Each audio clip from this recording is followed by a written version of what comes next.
the beat rock, rock, rock.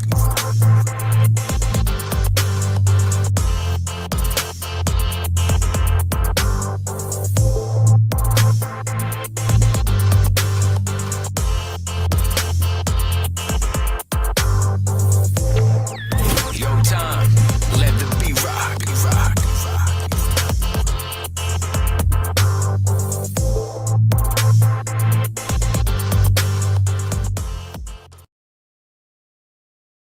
Okay, son. I want you to listen very carefully, because one day you're going to realize this is the truest thing you ever heard. This game has got to be about more than winning. You're part of something here. Along the way, I want you to cherish it, because when it's gone... Going in for the Doing that since I started this. I be going hard like Spartacus. Hit him with the same needle, hit the Carter with. I'm just saying that I'm trying to get hardly rich. Not quite there, but I ain't far from it. I'ma figure that I can't be far from this, cause I'ma hit the bullseye like a target get. When I turn into the Phoenix, I'm an arsonist. Flow set it on fire when I spark a bit. That's just how heated them my thoughts to get. Try to write it all down and I start to sweat. And I ain't even really got started yet. Can't wait for the time when I charter jets. G4 to the 5 or whatever they can call it next. I let them know just who they listening to. But I ain't playing, I'm taking it to the hoop. Jump with me and I show you just what it do. I'm just saying, I'm always spitting the flame. Can't knock me, make it 80 is my name. But I ain't playing, I'm coming straight down the lane. You know I got no better, get out the way. People who have worked over years, people sacrifice more than you'll ever know to be. I'm trying to win, coach. When I look at them pictures and trophies and stuff, it just makes me sad. When I'm done with this game or the game is done with me, I don't want to be no ghost on the wall. I want to be more than that. I let them know just who they listening to. But I ain't playing, I'm taking it to the hoop. Jump with me and I show you just what it do. I'm just saying, I'm always spitting the flame. Can't knock me, make it 80 is my name. But I ain't playing, I'm coming straight down the lane. You know I got no better, get out the way.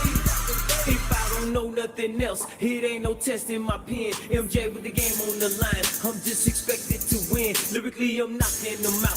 Metaphors connect with your chin. Get hit with the hook to your body. The flow gon' fracture your ribs. I'm taking action, cause the only thing that talking gon' do is prolong my bragging. I'm addicted to that standing ovation, feeling from clapping. It's a confirmation moment, I know for making it happen. It's a rap when I be rapping to this track, so I'm just saying that when I step in the booth, I let them know just who they listening to.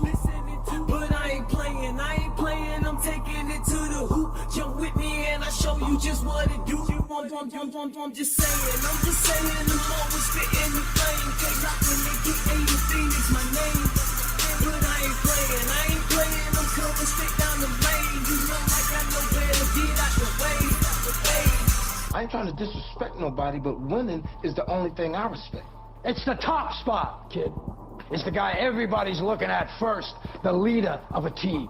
Because they believe, because you make them believe. I'm just saying that when I step in the booth, I let them know just who they listening to.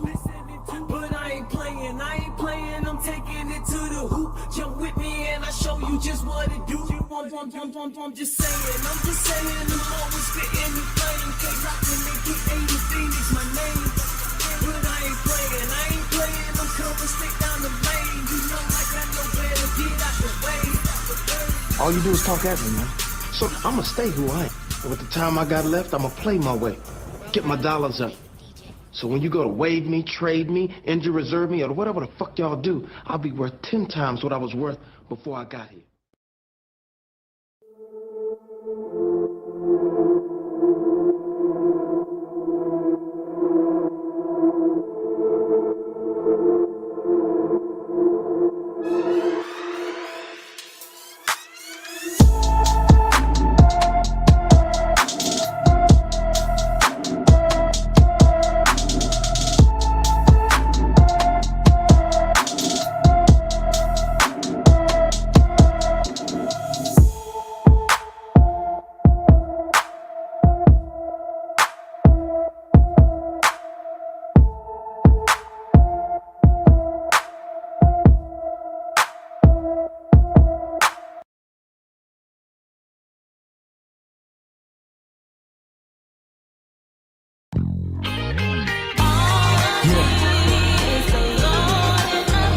so good to be alive.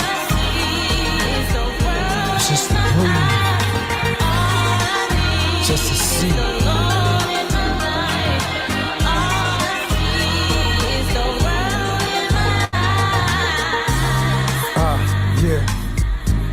Yeah, so good to be blessed.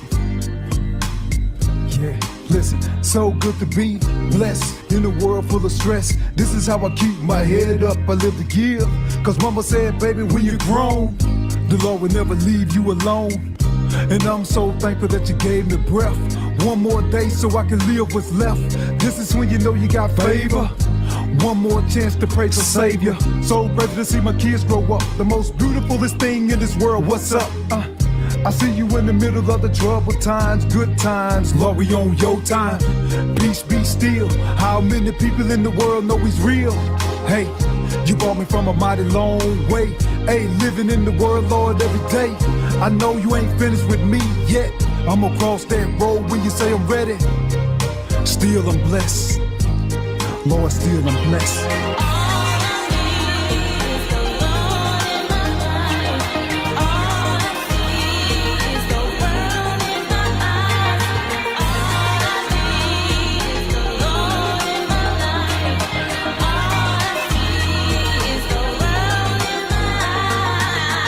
Would feel so good if you didn't understand the pain in your neighborhood every day, hoping you can make a change with the man in the mirror. He ain't the same.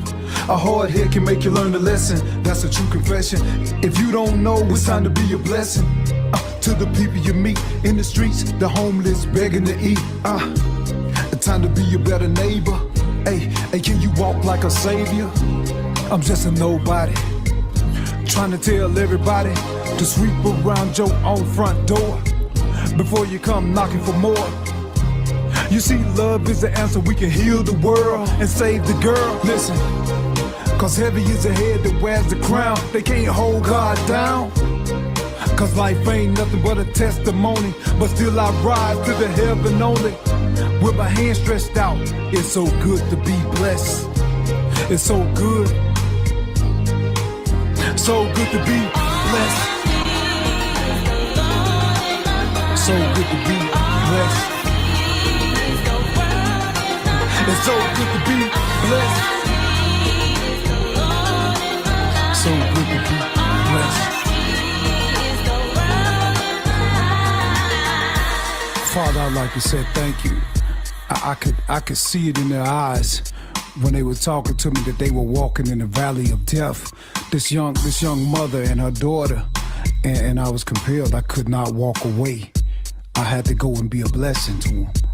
So thank you, Father.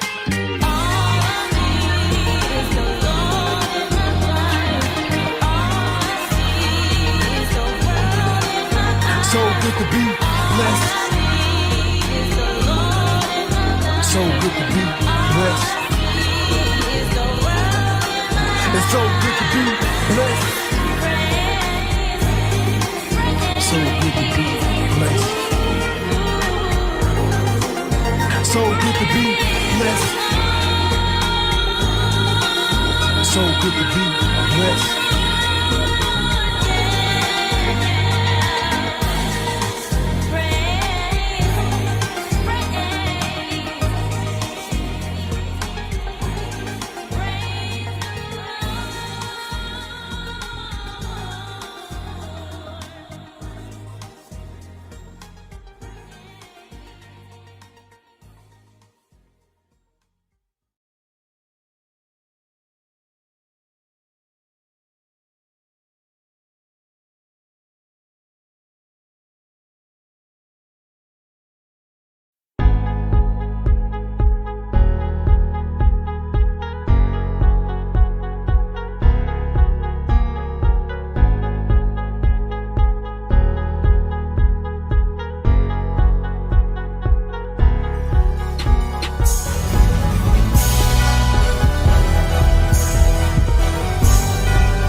Yale Radiocast.com.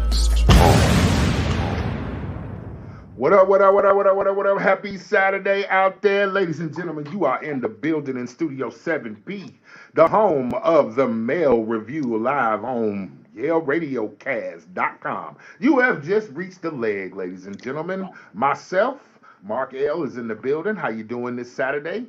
My boy TR, also in the building from an undisclosed location. And my man, Dylan Yale, is in the building. What's going on, man? What's happening, Marcus? Hey, chilling, man, chilling. We here, man. It's Saturday, brother. Right. I want to give apologies to everybody because we're starting fashionably late. The actual truth is Mark L was late. Let's just go ahead and tell the truth and shame the devil. Mark L has some issues. I made it, though. Accountability, that's an interesting concept. Accountability for your own actions, boy. Well, thank y'all for holding up. It's a lost art in today's society. TR, what's going on with you, brother? Lord, here we go.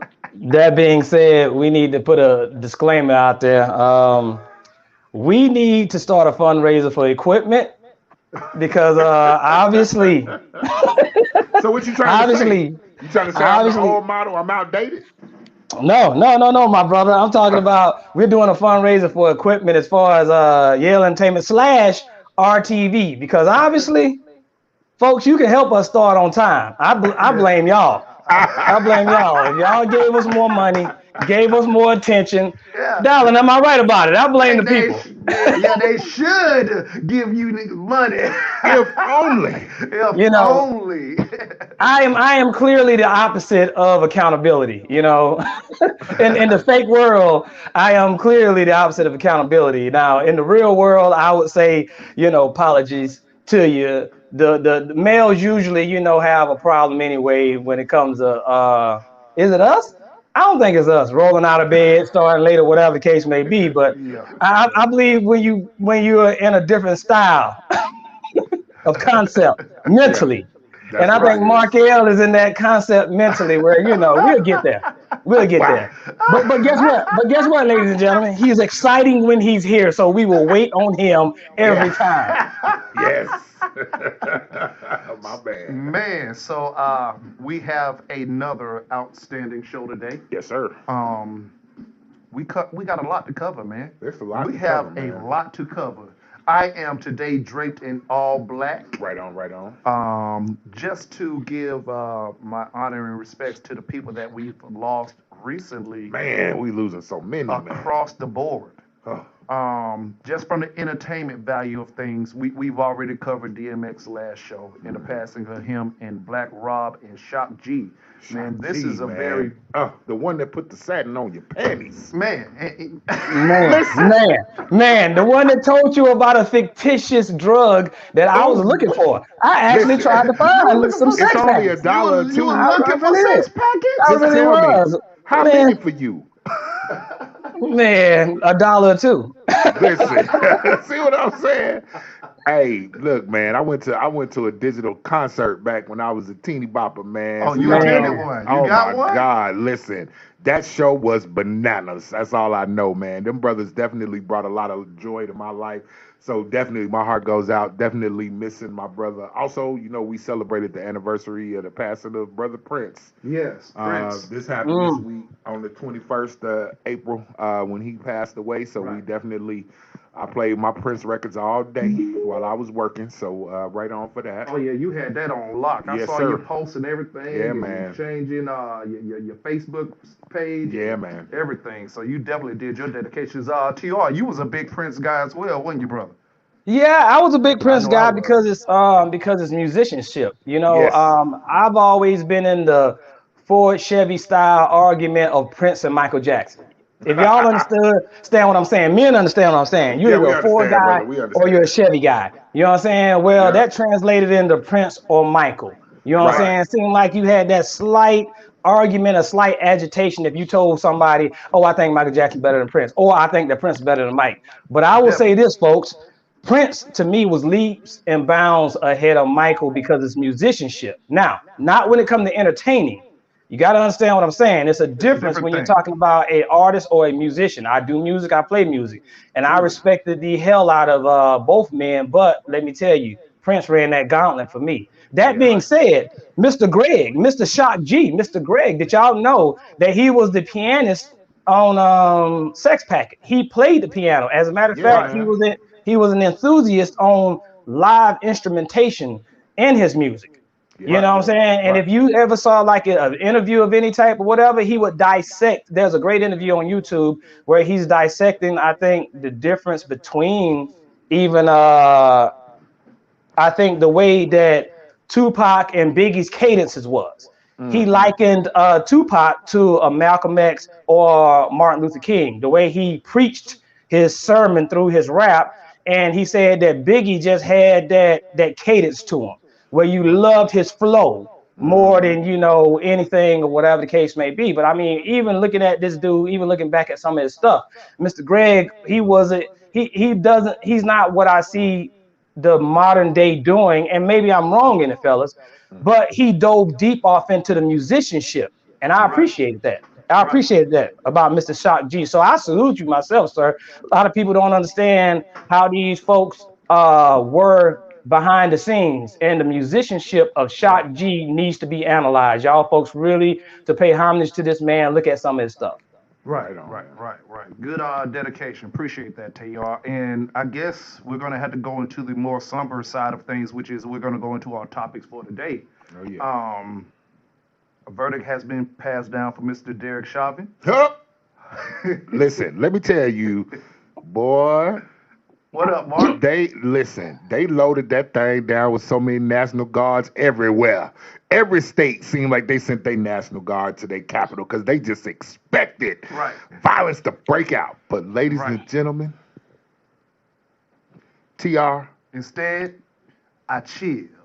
Chill. That's right. I just chill. You right, my brother. You right. You right. We Orange Juice Jones, them niggas. That's it. Yeah. My first lecture was the Rambo. Listen, just know. That's right. It takes me back to a favorite Simpsons episode, you know. Right. Well, when my boy Apu's like, we're putting that bitch on ice.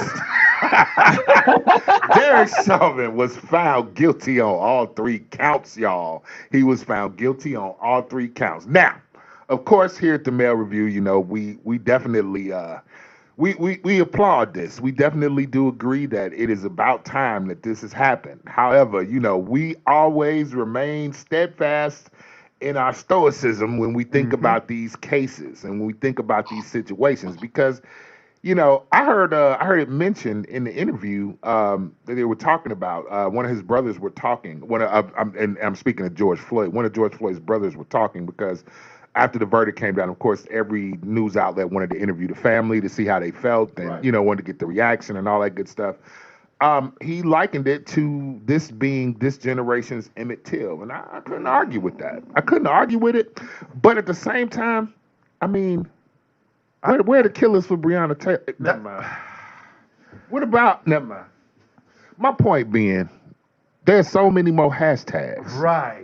And it's hard to give this to one person. Correct. So we can call it a victory. We can call it a victory, but it's a bittersweet victory. It's an empty victory right now because you see the problem isn't so much that they killed that man. The problem is the attitude and the ideas behind why he died. That's the thing that we've been trying to fight. Right. And Dylan, even on that date, do you remember anything else that may have happened when we got that Derrick Chauvin verdict? What did we find out? Should we talk about it now? Or should we come back, give him a breather? I'm pretty sure everybody got a good idea. Well, once again, we're covering everything, right? So we can't just limit this to Derrick Chauvin. You know what I'm saying? We do want to talk about the Ma'Khia Bryant shooting as well. And what we want to cover is everything across the board. Right. Because we're looking for justice for all of these situations, all of these instances. We want to have police held accountable. That's the word of the day, people. Accountability is a running theme here at the Mail Review. Not only for police-related incidents, but men in our actions as well. Correct.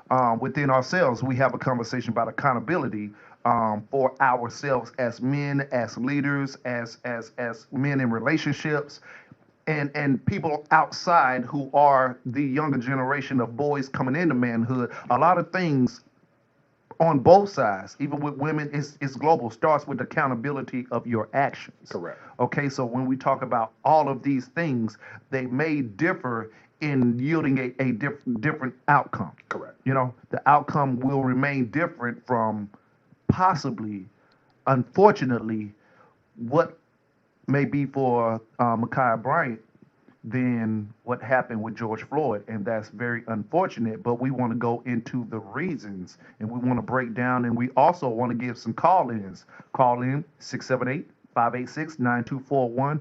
Also, if you got any comments and you don't want to call in, we got the live chat. It's hot on the Mail Review, the leg chat. We're going to call it the leg chat. Leg chat. We're going to call it the leg chat. Run it. Run your comment on the leg chat, and then we will actually talk about your comment.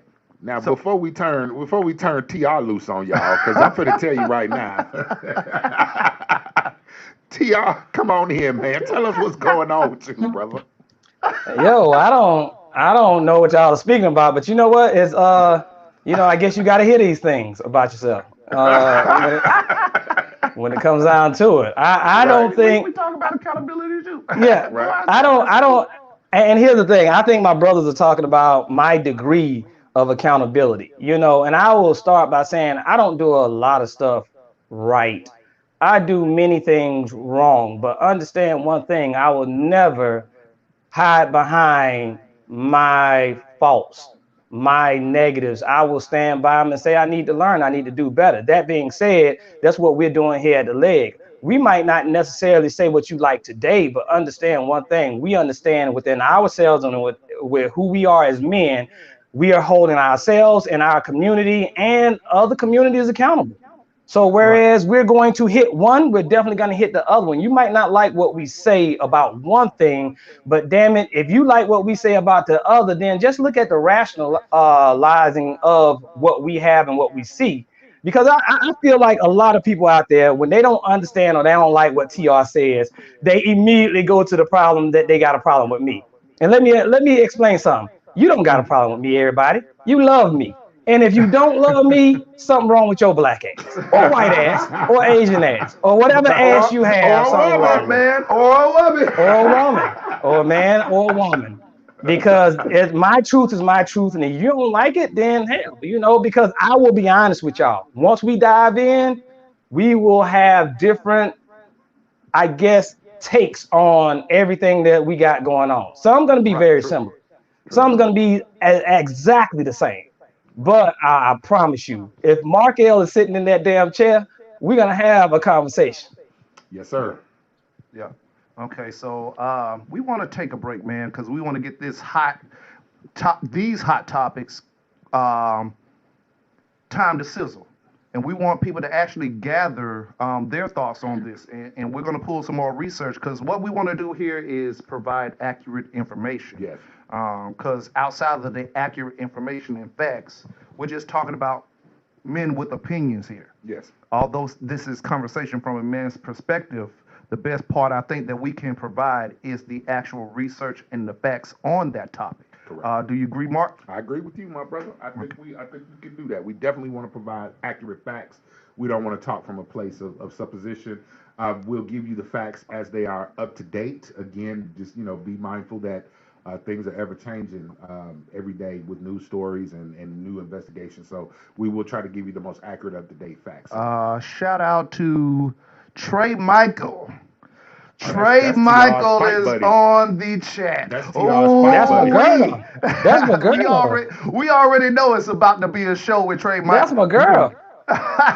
She absolutely loves me, y'all. I mean, she absolutely loves me. She said, "Hey, my booze." We are all your booze. Hey.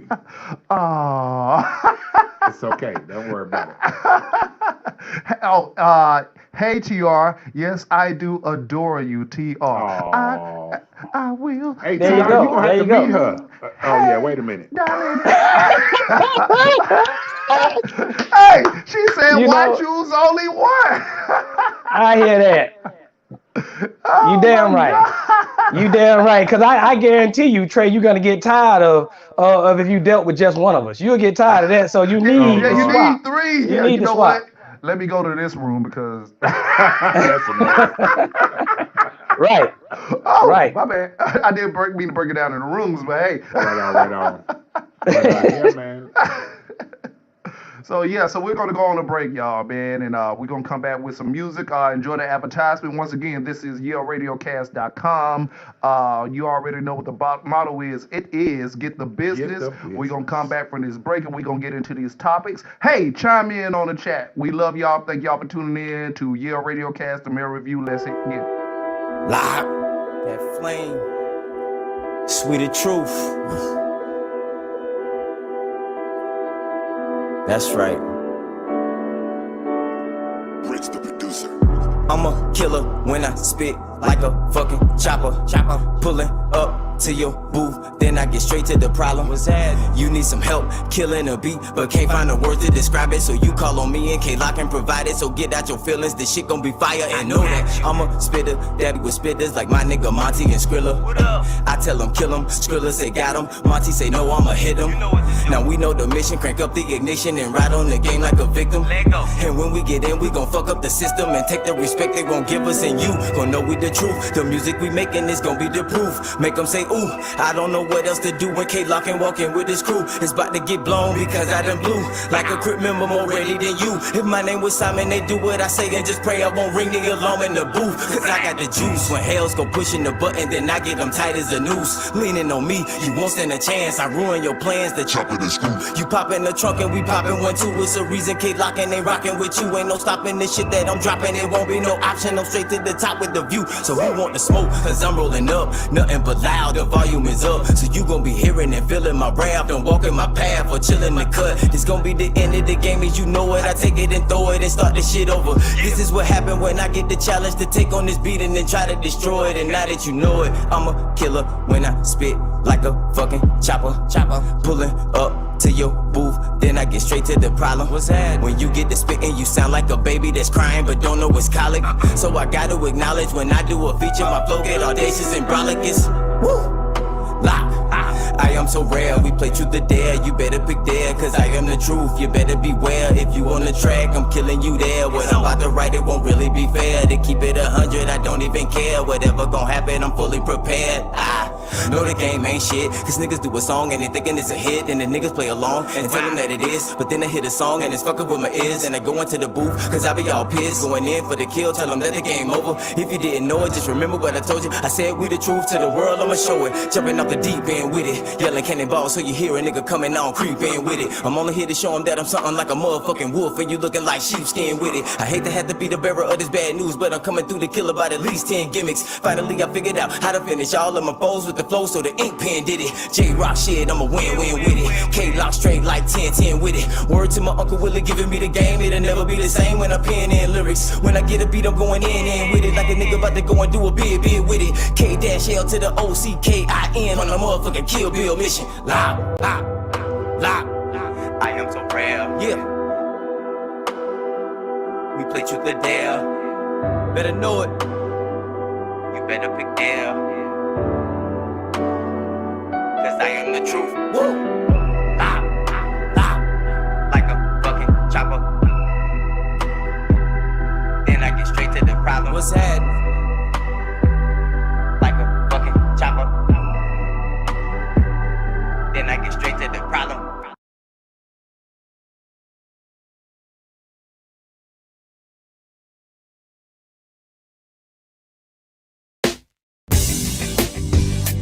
Talk about everybody. It's all about everybody. Everybody feel this way sometimes. Everybody play this way sometimes. Everybody pay this way sometimes. And everybody get in line. Everybody feel this way sometimes. Everybody play this way sometimes. Everybody pay this way sometimes. And everybody get in line. Cruise to the sound of my voice, but pay attention. So many levels in this dimension. I'm like brain cell sex. Everybody get what's next. I'm so slick with the talking points. Everybody in the joint, make the middle finger point. Hey, if you been through a little bit, hey, well down the road it's some more shit. Cause problems don't ever quit. Ask Papa about that player shit. And he'll tell you, hey, what goes around comes around, nigga, break it down. Everybody feel this way sometimes. Everybody talk this way sometimes. Everybody roll this way sometimes. And everybody get in line, get in line. Everybody feel this way sometimes. Everybody play this way sometimes. Everybody pay this way sometimes. Get in line, get in line. I set the stage on the first verse. Gave birth to the universe. Got everybody saying, goddamn, I'm pissed. They ain't paying me enough to put up with this. When I get my life straight, I'm gonna quit this shit. But on the real, got to hit this shit. Working 9 to 5, then that hustle shit. Chillin', hustle shit. Chillin', hustle shit. Back to 9 to 5, living for the weekend, baby, gotta survive. From hump day, skip to payday. And every day, it's a bill day. From hump day, skip to payday. And every day, it's a meal day. Groove if you feel me. Everybody feel this way sometimes. Everybody play this way sometimes. Everybody pay this way sometimes. And everybody get in line, get in line. Everybody feel this way sometimes. Everybody play this way sometimes. Everybody pay this way sometimes. Get in line, get in line.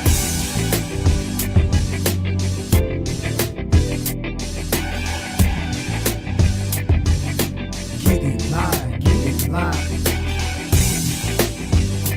Talk about everybody. It's all about everybody.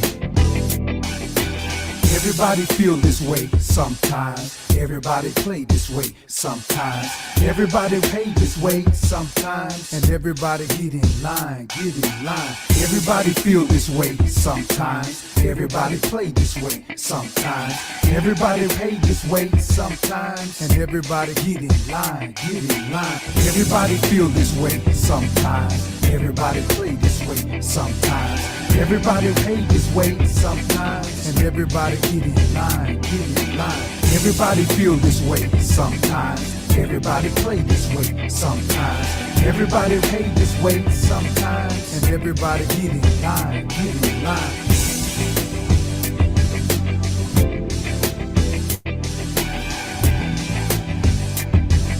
And everybody get in line, get in line.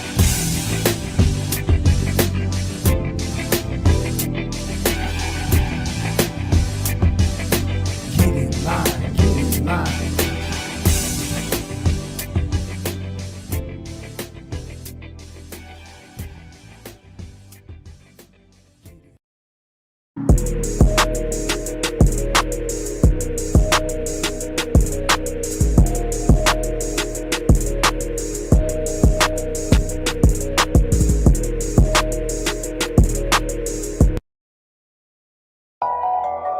Yeah. Retro.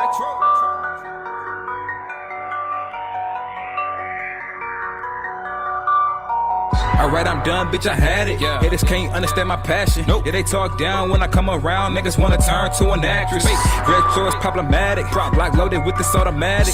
Steady swerving through the traffic. Keep his head off and start lashing. Why these niggas acting shady? I just wanna know. But I come and kill a game with their money flow. All these niggas sounding shitty with their gummy flow. I just need one wife, not 100 hoes. I just need one wife for my 100 goals. And I keep going and going like a runny nose. Stop dissing these niggas on my tummy throws. Told her she'll sit the kill it with her bunny hoes. Put a beat on and start slashing. They throw that ass on me, I'm smashing it. Hit it from the back and I'm passing it. Them shots calling like Kaepernick. They pushing weight like it's hard to flip. Put my foot in this game and my heart in it. I've been on my grind since I started this. Breaking doors down with the hardest shit. I'm just out here hustling, I just wanna shine.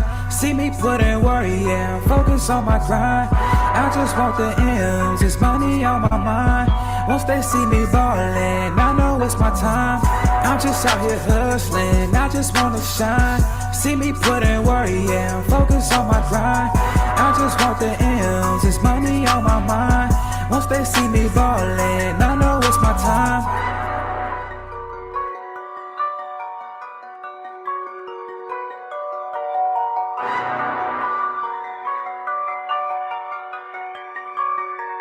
Yeah.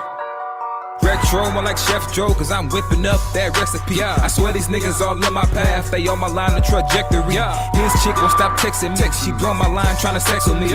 Getting M's with a bad bitch, now that sounds perfect to me. Finessing the church with my brody, so mama, you don't have to worry no more. Nope, been in that look from the start, but these niggas won't realize I come from the mo. Getting my hands dirty, putting that work, but they know I put it work for show. But then these hoes, they never love me, they see me now, they wanna get the retro. Never take my kindness from my weakness, cause my street smart, leave you speechless. Niggas swear they cold when they be sleeveless. Niggas swear they hot when they be reaching. Them feds tryna throw me in the box, I can't feel my face like the weekend. Just caught me a little bad ting and that ass fat like some peaches. I'm just out here hustling, I just wanna shine. See me put in work, yeah, I'm focused on my grind. I just want the M's, there's money on my mind. Once they see me ballin', I know it's my time. I'm just out here hustling, I just wanna shine. See me put in work, yeah, I'm focused on my grind. I just want the M's, there's money on my mind. Once they see me ballin', I know it's my time.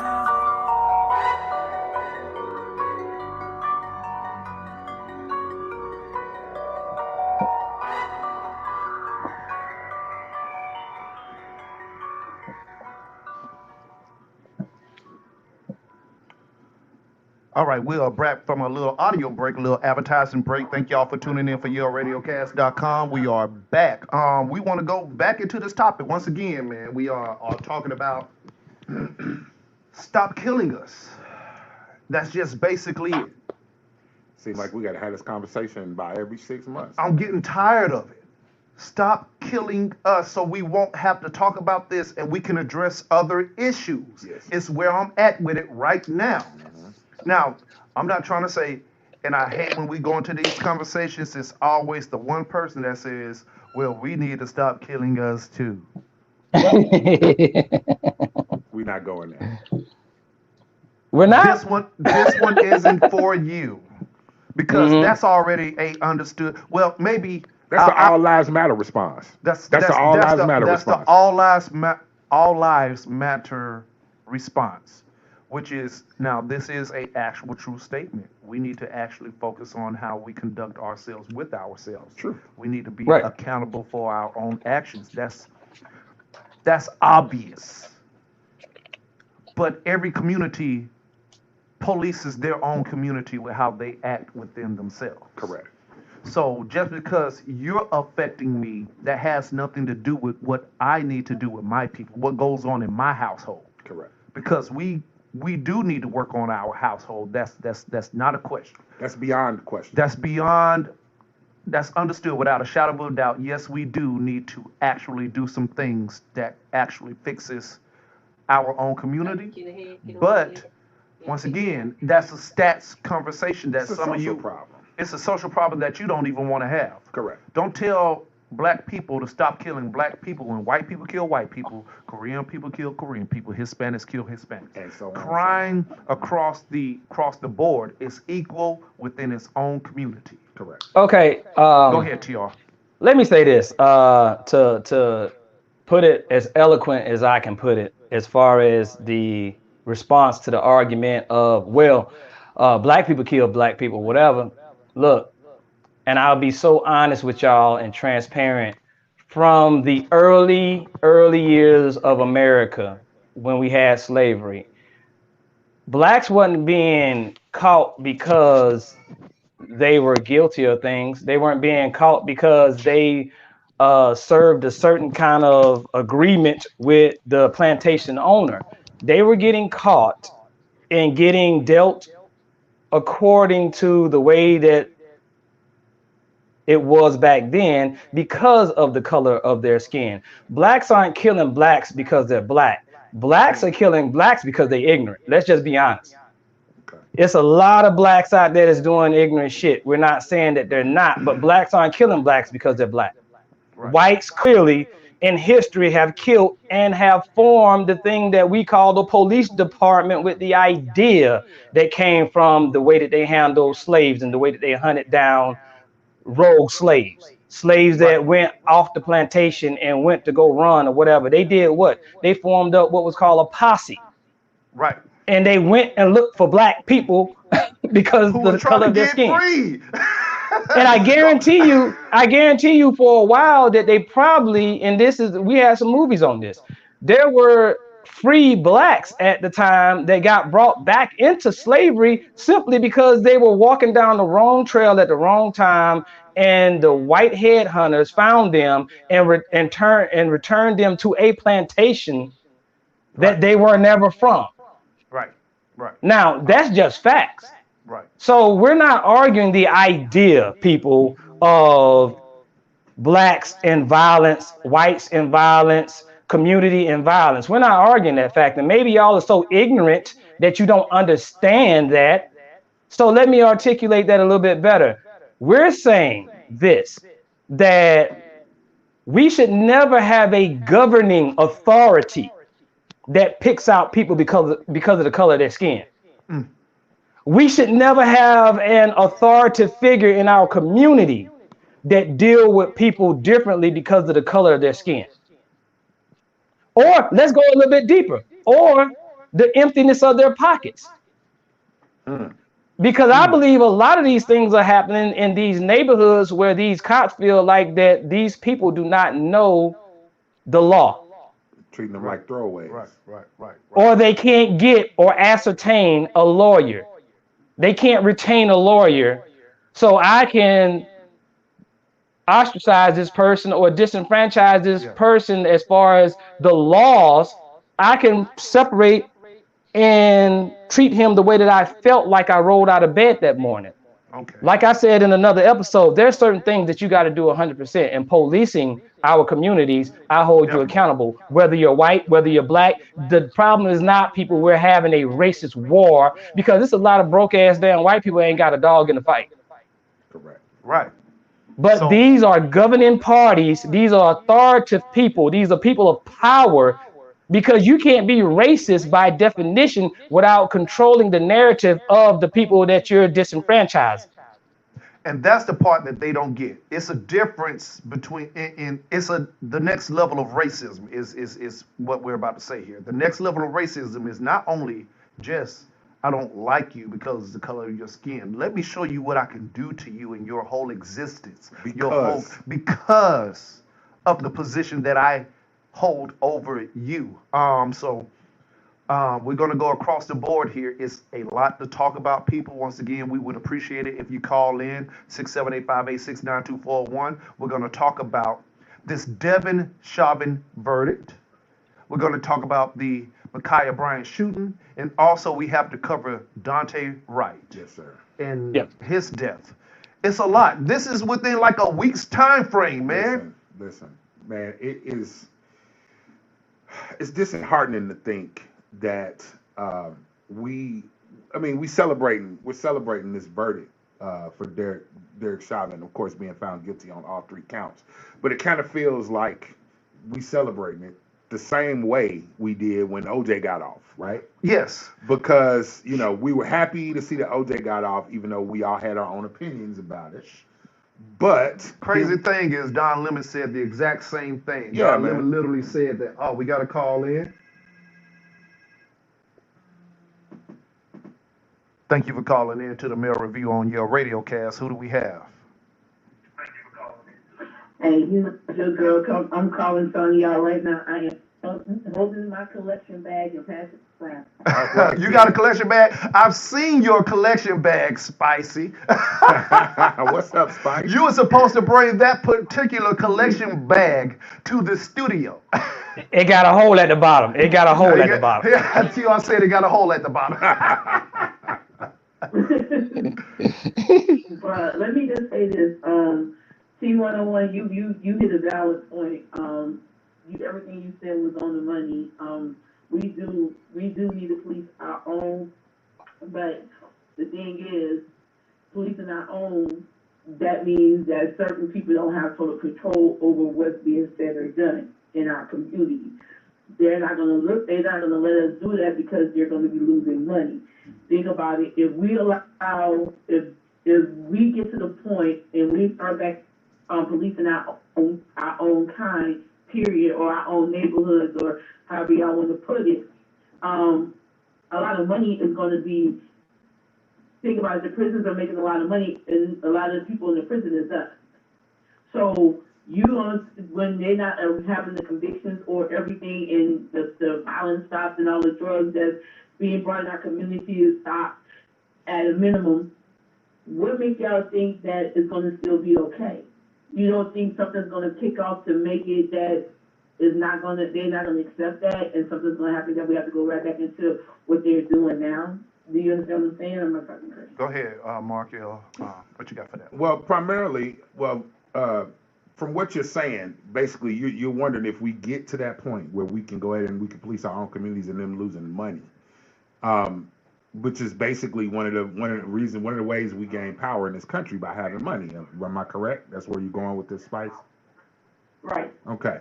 The thing about it is, I don't think that the souls of black folk would allow that to happen if that was the case. Do I think it will be a possibility? No. I do think that what should happen is reform in the way of how to police the community. It should not matter. If you're serving in a public official as someone regarded as a public safety officer, that don't say white public safety, black public murder. It don't say white public safety, Chinese public murder. What it says is public safety. We're here to protect and serve. You should be able to be in any community to protect and serve that community. The problem then becomes your personal biases, your personal feelings against the people that you are policing. You would like to think that a black person who is a police officer who works in a community that he may be from or familiar with would treat the community, or they would regard the community in such a way as things can be de-escalated. Mr. Jones is out there on the porch waving his broom around and throwing stuff at the kids. This police officer can show up and talk to Mr. Jones, explain to him this is wrong, and so on and so forth, as opposed to showing up and 10 seconds later, Mr. Jones is dead on his porch, all from waving a broom. You see what I'm saying? So I definitely feel where you're coming from, but I think reform is going to be, which has been at the top of the list for the longest time, reforming these police departments. But I got to go there and say the whole nature of a police force is kind of racist. Go ahead. I'm responding to Spicy. I'm gonna be honest with you, sis. I don't believe the last part. You heard how I conveyed as far as I don't think, sister, we need to police our own damn community. I really don't. And I'm just being honest. I mean, here's what I'm saying is corruption corrupts totally. You know what I'm saying? Any facet of it. Here's the thing I am saying, though. The police department and the government that we have in place is a government that we pay tax dollars for, is a government that we vote for, is a community police department that we honestly support or supposed to support. How did we get to the point whereas we're slaves to your rhythm? You see what I'm saying? We as black people will understand one thing: crime is always going to be crime. Right. If somebody steals something from you, or somebody did something, whether or not a police is responding or not, if it's illegal, if they're coming at a police officer with a gun pointed at them, I'm gonna tell you right now, as a cop, he ain't gonna tell the story. It's gonna be my story, unless you got me on camera. So I'm not being biased when it comes to my answers and my response. I don't feel like we should police our community because there's so many things that come into play when it comes to that. But I do believe that we need to hold a current police department responsible for things they do, because as Mr. Billy D. Williams told us and informed us, they write policy at a lower level than the federal level. So we absolutely need to hold them accountable because they're in our neighborhoods on an everyday basis. You look in our faces, and because you're looking in our faces, you get to treat us like animals. I don't agree with it. Right. And I think a follow-up issue is that we have to actually, and they said this on Women in the Mic. Shout out to Kay Chantel, because that's been one of my main sentiments is the people that police the community. That's where we gotta control the narrative, is having us in a position, and that's what we should do with having these community gatherings is officer friendly. We got an event this Sunday or this Saturday so you can meet the people in the community that you're overseeing. Officer, overseer. Okay, so, and that's when you kind of like build an actual relationship, whether it's somebody that actually lives in that community or outside of that, you probably get a better understanding. Will it work across the board, Spicy? I don't think so, but we have to actually start somewhere. Spicy, we actually try to put these events together where we try to have the people in the community actually meet with the police department. Am I correct? Do you remember those days? Yeah. And we were met with a lot of conflict and a lot of yellow tape making that happen. You want to go into that a little bit? One of the issues when we try to get with one of the departments. Well, I understand what you're saying. Yeah, like they didn't want to come out, or they felt like it wasn't. They wanted to know why. Why did we feel like it was important for some of us to be for us to come out and be met? Let me just say this, D, and I'm gonna go back. I can't talk about something unless I've been through it. And I just said this many times when it's on the mic, but when we lived in Douglasville, Georgia, Douglas County, as you call it, and when we wasn't invited. Someone told us about a particular form that the congressman, the mayor of Douglasville, the chief of police, NAACP, all these people, something we were trying to put together. They decided to have one. The funny thing about this situation, my boys used to try to be rappers. They had their little CDs out. They was doing something real good. Clark Entertainment is still rolling today, and they major. But when they started out young, these officers had pictures of my sons plastered, calling them notorious gang members of Douglas County. Be aware, this, that, and the other, but check it out. They straight A students. They graduating from high school. Wow. They only trouble they're getting into is doing what young boys do. Well, all gang members aren't dumb. But you late. All gang members are not dumb. You are correct. No, go ahead. Go ahead. No, we ain't coming for them. Go ahead. I'm saying, but you label certain kids in certain areas, and they're not that poor. You want to label them because they all wear T-shirts. Y'all do know if the law states if 4 or more is wearing the exact same outfit, y'all are considered gangs, right? Wow. That's crazy. So if all of us put on a Yale Entertainment shirt and go outside, and we get targeted, we are officially known as Yale Entertainment gang members. I mean, shoot. In Chicago, you can't gather 3 on the corner. 3 on the corner means y'all definitely gang members. We roll deep. We got some hitters. We got some hitters. Right on, Spicy. And I think that's the narrative. We need to learn our laws, people. We do need to know how to handle a situation when it comes about. And you're right, they do target us because they know a lot of people can't afford to fight the lawyers to pay what needs to be paid to walk out of these jails and out of these courtrooms. They do know that. But that's just my opinion. I got my collection bag. I'll be there to go around and collect. Okay. Great job, fellas. Let's keep this moving. Yeah.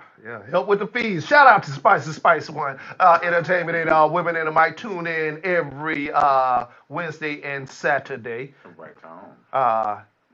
7 to 9 and 11 a.m. to 1 p.m. I'm forgetting all the numbers. Anyway, so thank you, Spicy. All right, so back to where we was at with it once again, and we got something. Let me go to the comment because Trey is heating up. Trey heating up. One would hope, but hold up. Let me back up a little bit because she said a couple of things here. Trey, let me see where Trey is at. Okay, so one would hope, but blacks have some BS stereotypes as well. Internalized white supremacy. I would still trust a black cop to be more fair and to black folks than a white cop. And I think that, she was talking about the actual police in your community with your own. Yeah. I agree, but we have to try something, Trey. We have to try something. Internalized white supremacy. And Billy D for president. Shout out to Billy D on the chat as well. Once again, please put your comment up and we will follow up with the comments. So let's just go into this Derrick Chauvin thing, right? Right. This is where we're trying to hit this topic. It's very interesting because we got one. We got one. We got one. We got one, right? But the question, because now, since we got one, you know us as people, we got a question. We can't be happy with the one, right? No, absolutely not. We still got to ask a question. Yeah. That shows some true trauma. Maybe that's like when a person actually doesn't get love and they finally get love and you got to question, well, is this real? Look, man. This can't be true. It can't be. They got to be up to something. You know what? We ain't gonna make it there. We ain't gonna make it there, darling. Stick the topic. We are not going there. We're not going there. We're not gonna make it there, darling. Darling, look at my face. Put him up. Okay, I digress. We're not gonna make it. We're not gonna make it there. I digress. Okay. But real talk, with us dealing with so many issues in the past and so many non-guilty convictions from the police, we can go date back to Rodney King and issues probably before any of us on this platform was on this earth, right? They've gotten off. So the question is, because what happened with that George Floyd situation in particular, we shut the city down, did we not? That's what happened. The city got shut down. And, matter of fact, the country got shut down. And see, and here's the part. The part that I hear, back and forth, is, why are you destroying property? Why are you burning stuff? Shut up. Why are you destroying things? Listen to me. If you keep trying to talk to somebody, and this is, just think about how you operate in the microcosm of your own world.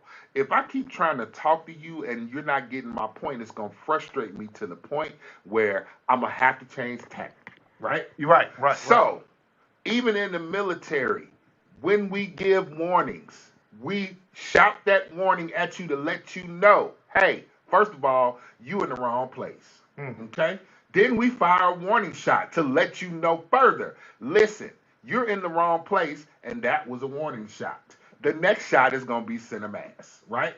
Right. So in understanding the way things escalate and understanding the way things should de-escalate, I need you to understand that this burning and looting and breaking into stores and all that stuff, it's not for the sake of being a criminal. I need you to understand that. It's because we're not getting attention. What does a baby do when they don't get attention? They cry out until somebody comes to see about them. Am I correct? Yeah. So, unless you want to always come see about them. So, well, listen, that's the whole point, right? So, shut up about the destruction of property. But yes, by shutting down the country, we got heard. But now, that leaves us with a seedy question. Because, do you think this was you know how when you have a discussion with somebody, you be like, you got it. You right. Is this a you right moment? Or did we really get justice? Because here's the thing. He still got to get convicted. He got the conviction, but he still has to be sentenced, is what I mean to say. Right. The sentencing is not coming until June. We waiting on the sentencing. Because this is how it has always gone, right? You get charged with something, and everybody gets excited and gets happy. And then the sentencing comes down where somebody decides, oh, he's a good sport. Let's give him a little slap on the wrist. He's been in jail now for X amount of time. Let's add that on and subtract this amount. And this is what we're waiting for. We're waiting for the other shoe. Right. Because, this shoe looks great.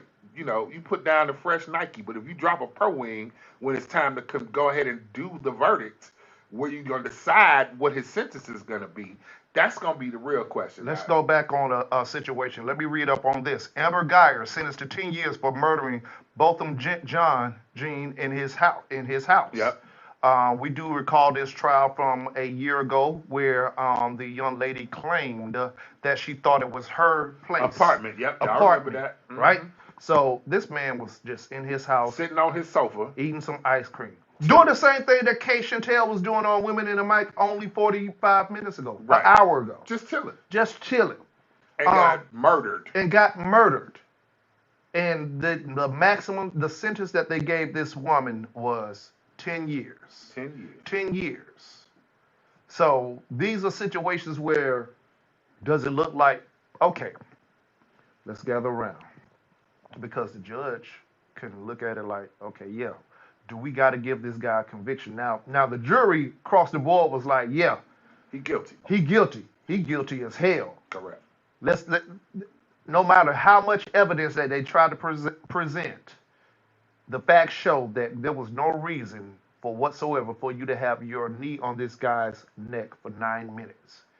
If your case is saying that you are trying to detain him. He was already cuffed and on the ground. He was already cuffed and on the ground. Now, I had a conversation with somebody a week ago, and they said that they don't think that this was a racially motivated thing. Really? Let me have this one. Let me have this one. I could almost agree. Because just because you don't care for another person doesn't mean you hate them. Okay. So if we want to buy into that theory, maybe Derrick Chauvin isn't racist, but that doesn't mean that he has concern for the life of a black man. See what I'm saying? Like, I can honestly say I don't give a damn what goes on in XYZ place. Don't mean I hate them. It's just they're not on my radar for concern. Correct. See what I'm saying? So it could turn into that situation. But nonetheless, let's just circle it back. Now we're talking about what time will he be given? What time will he be given? Do you feel like with each sentence carrying at least 10 years? Some of them carrying up to 25 years. What do we think? Or do we think that he will get a true time served that serves the justice of the crime that he did to George Floyd? What do you think, TR? I think that in my opinion, my humble opinion, it doesn't matter to me what time he gets. What really matters to me is what's going on in these situations that we could prevent. You know, if the police was actually policing the police, which Markel, I need you to look up. If you remember, I posted in our forum that we had about the female officer that got fired when she intervened, intervened in a cop accosting a suspect to the degree of where she thought that the cop was gonna kill him. Right. And she intervened, and the cop struck the fellow cop, the female officer. He pushed her back, or he put his hands on her physically. Do you know nothing happened to him and she got fired? Right. Let me ask you this, T. You said that you don't, I didn't mean to interrupt you, but you said you don't care about the time. So you're telling me if this guy only gets 3 years, you don't care? I'm saying that he got the verdict, and I'm saying that we already know because we've been there before as far as him getting time. What are we going to do if he doesn't? You know, so he's in jail. He had a hearing. He got deemed guilty in the whole 9 yards. And I'm saying this. It's not that I don't care about the time. It's that I care more so about the antidote, the remedy.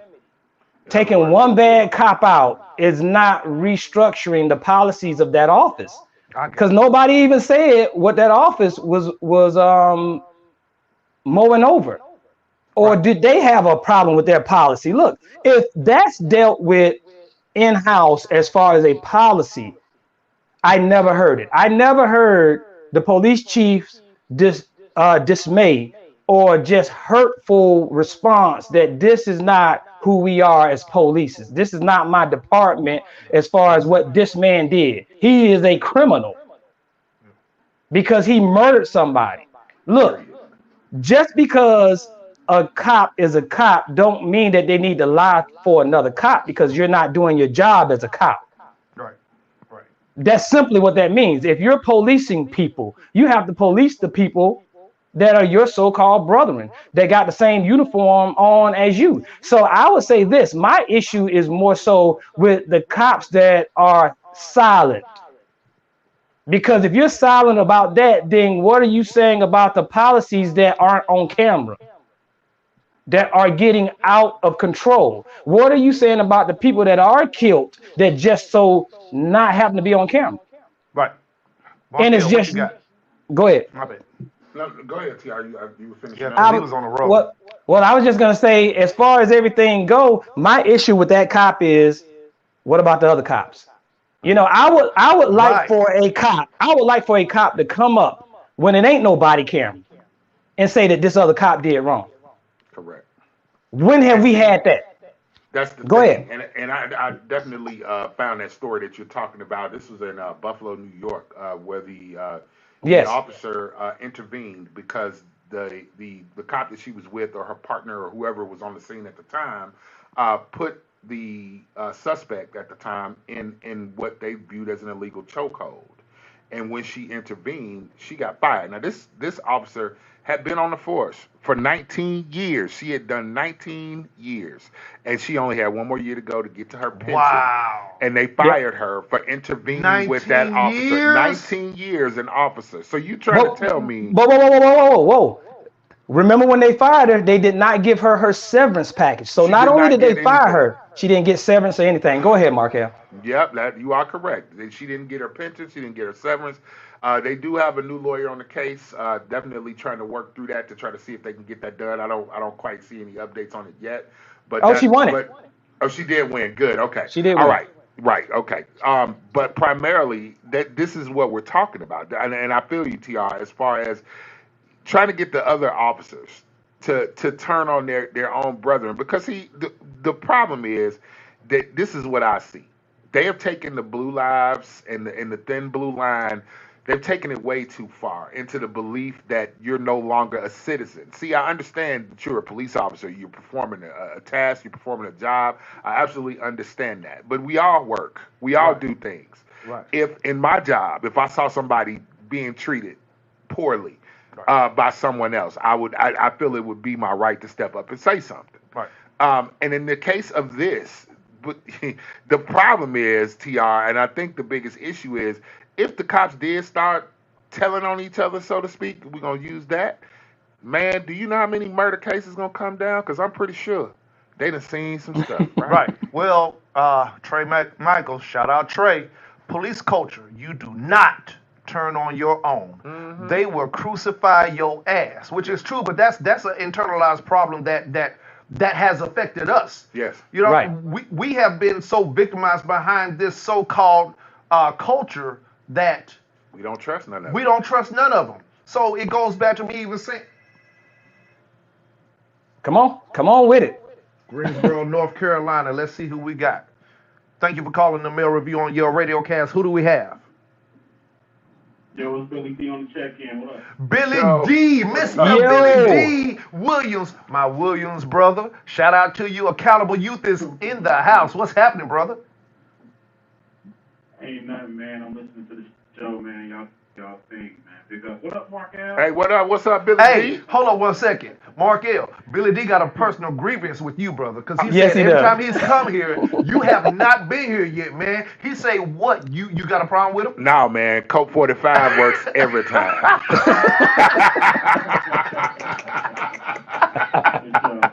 We're going to link up, brother, because I need to talk to you. Don't worry, Billy D. I'm going to be there. I'm trying to keep my out of it, man, because y'all doing incredible things.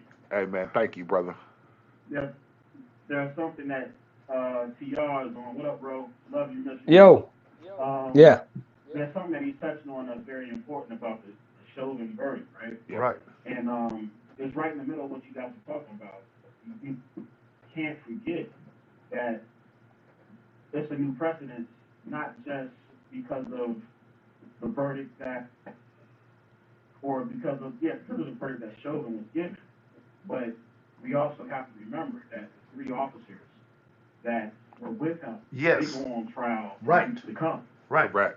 And so it's a beautiful thing that Chauvin was found guilty on all 3 charges, because if I'm not mistaken, the officers that are going on trial next, I don't believe that they have the same charges that Chauvin has. No. Because he was found guilty on all 3, it does not bode well with what their verdicts are going to be. If he was found guilty of everything that he was charged with, then they have to be found guilty of everything that they did in concert with him. More like didn't You know what I'm do. saying? More like didn't do. That's what they getting charged with. What they didn't do. You right.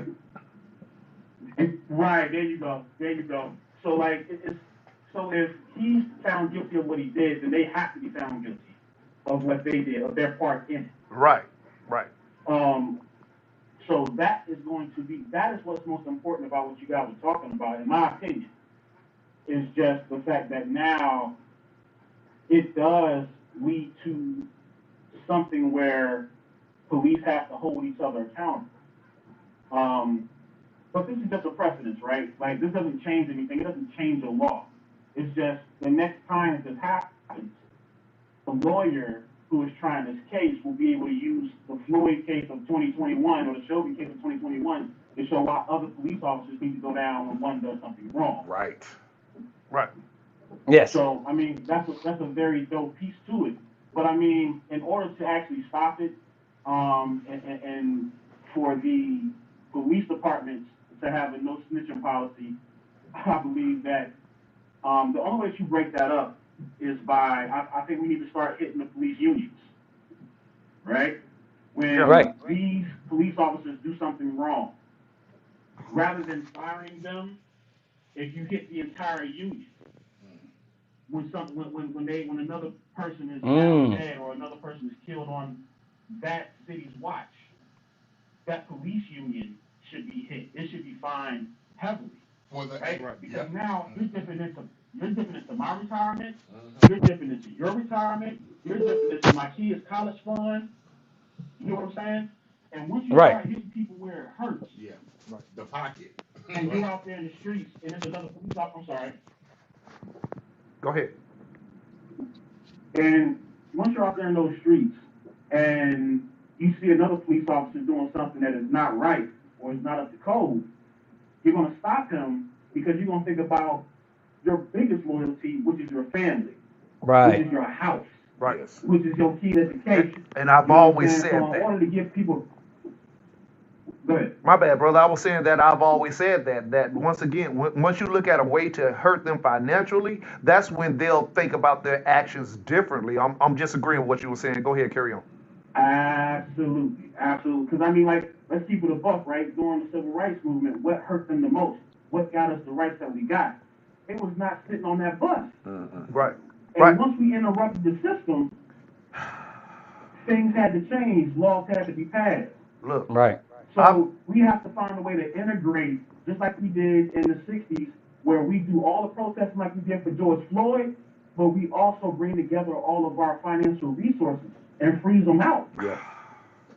Hey man, that's been the number one thing I said. Because if you look at all the cases where any kind of cop gets on any kind of suspension for anything, it's paid suspension, it's paid leave. Ooh. And that is so beneficial to them because they just sitting home getting paid while a family member that lost a child. Okay? Somebody that lost a daughter, somebody that lost a son, and this person is at home waiting on this verdict to come down, guilty or not, but they're getting paid for this. See what I'm saying? Now, imagine if there was some kind of legislation or some kind of law that's put in place where it says, okay, while on administrative leave, you're not getting paid. Or while you're on leave, or while this crime or whatever it is up under investigation, you are not getting paid. Just imagine the effect of how that would change how they respond in each and every situation. The act right you would get. And even and to TR's other point, you know, as I watched the trial, it reflected heavily on the conversation that we had a few weeks ago when Chex and I were in the studio. And all you heard about, and what's crazy about it, is it blew up in their face. The defense tried to use their local department policy to show where Chauvin was actually within policy of the department. And it was all local policy. Wow. All local policy. That's all they quoted. That's all they went down the line on. And it speaks to what TR is talking about, and it also speaks to the conversation that we had where we do not have to wait for a federal law to be passed in which every law enforcement agency across, it's like over 1,800, or maybe it's either 1,800 or 18,000.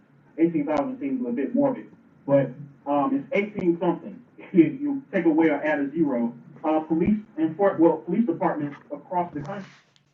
Some are big, some are small. You know, but you'll never be able to mandate something across the board for all of them. And even if you can't, that's fine, because what we have to do, and everybody that's listening from every city to every state, is get with your local law enforcement and have them enforce and see what their policy is. And make sure that it's being mandated. And also, if you see something that's not in the policy, you know what I'm saying, you should go to your city council meetings. You should sit in those spots. We won't change, but we don't want to do work. You know what I'm saying? And the work starts when you go to these, when you go to your city council meetings. No matter where you're at, look online, go to your city.gov and find out when the city council meetings are. Ask these questions to your city officials. Ask these questions to your sheriffs, to your chief of police. And then if you see something that is not right, or if you see something that needs to be altered, you absolutely can suggest it in those town hall meetings or in those city council meetings and get something passed. Don't wait on the House and the Congress to agree, because they never do. All right. And I've talked a lot. I'm sorry, and I'm going to let y'all get back to it. All right, man. Appreciate that, brother Billy D. Billy D. Williams. That's Mr. Billy D. with Accountable Youth, Inc. Check him out. He's doing some great things, and you will see everything that is Billy D. Williams on RTV and Yale Radiocast. If you want to find out what he's doing with the community, he works with a program that works directly with the police force within his community up there in North Carolina. And also, he's expanding to Atlanta area as well. So that's one of our brothers, friends of the family, a honorary member of the leg. Of the leg. Ooh, that logo though. But you know what? But you know what? That being said, Mr. Billy D, I know you're still looking at the video feed or whatever, my brother. You keep on going on intelligent tirades like that, we're gonna have to go ahead and charge you and get you a camera in your face. And don't worry, buddy. The fee is the same as what you will have a small cup of coffee daily. For 39 cents a day, Billy D, yes. You too can be on TV. Okay, exactly. So, but you know what? Let me say this. But that being said, I would have to elaborate a little bit, darling, on my take on this situation. You know what it's like to me. Y'all know my analogies are space age. The analogy that I would give to this is, say for instance, a woman get cheated on, but the man come home and give her a new fur coat. What? Or a new car. Listen, follow me on this. The verdict is what it is. Now, I'm glad he got caught. Guilty as charged, just like the man that cheated. But guess what? This time that he's getting thrown down, I guarantee you it's not going to be satisfactory. Because it doesn't fix the problem. Do you understand what I'm saying? You saw how I rolled it back around? I got you. No matter what, just didn't say that. Because he had to give you an analogy. He had to give his analogy. I love to take people on a journey. That's all. You know, something. He just gave you some space age pimping. He said he took him on a journey. That's why I told you he'd be tripping. I told you. Oh, fantastic. Oh, we got another call trying to come in. Right on, to y'all.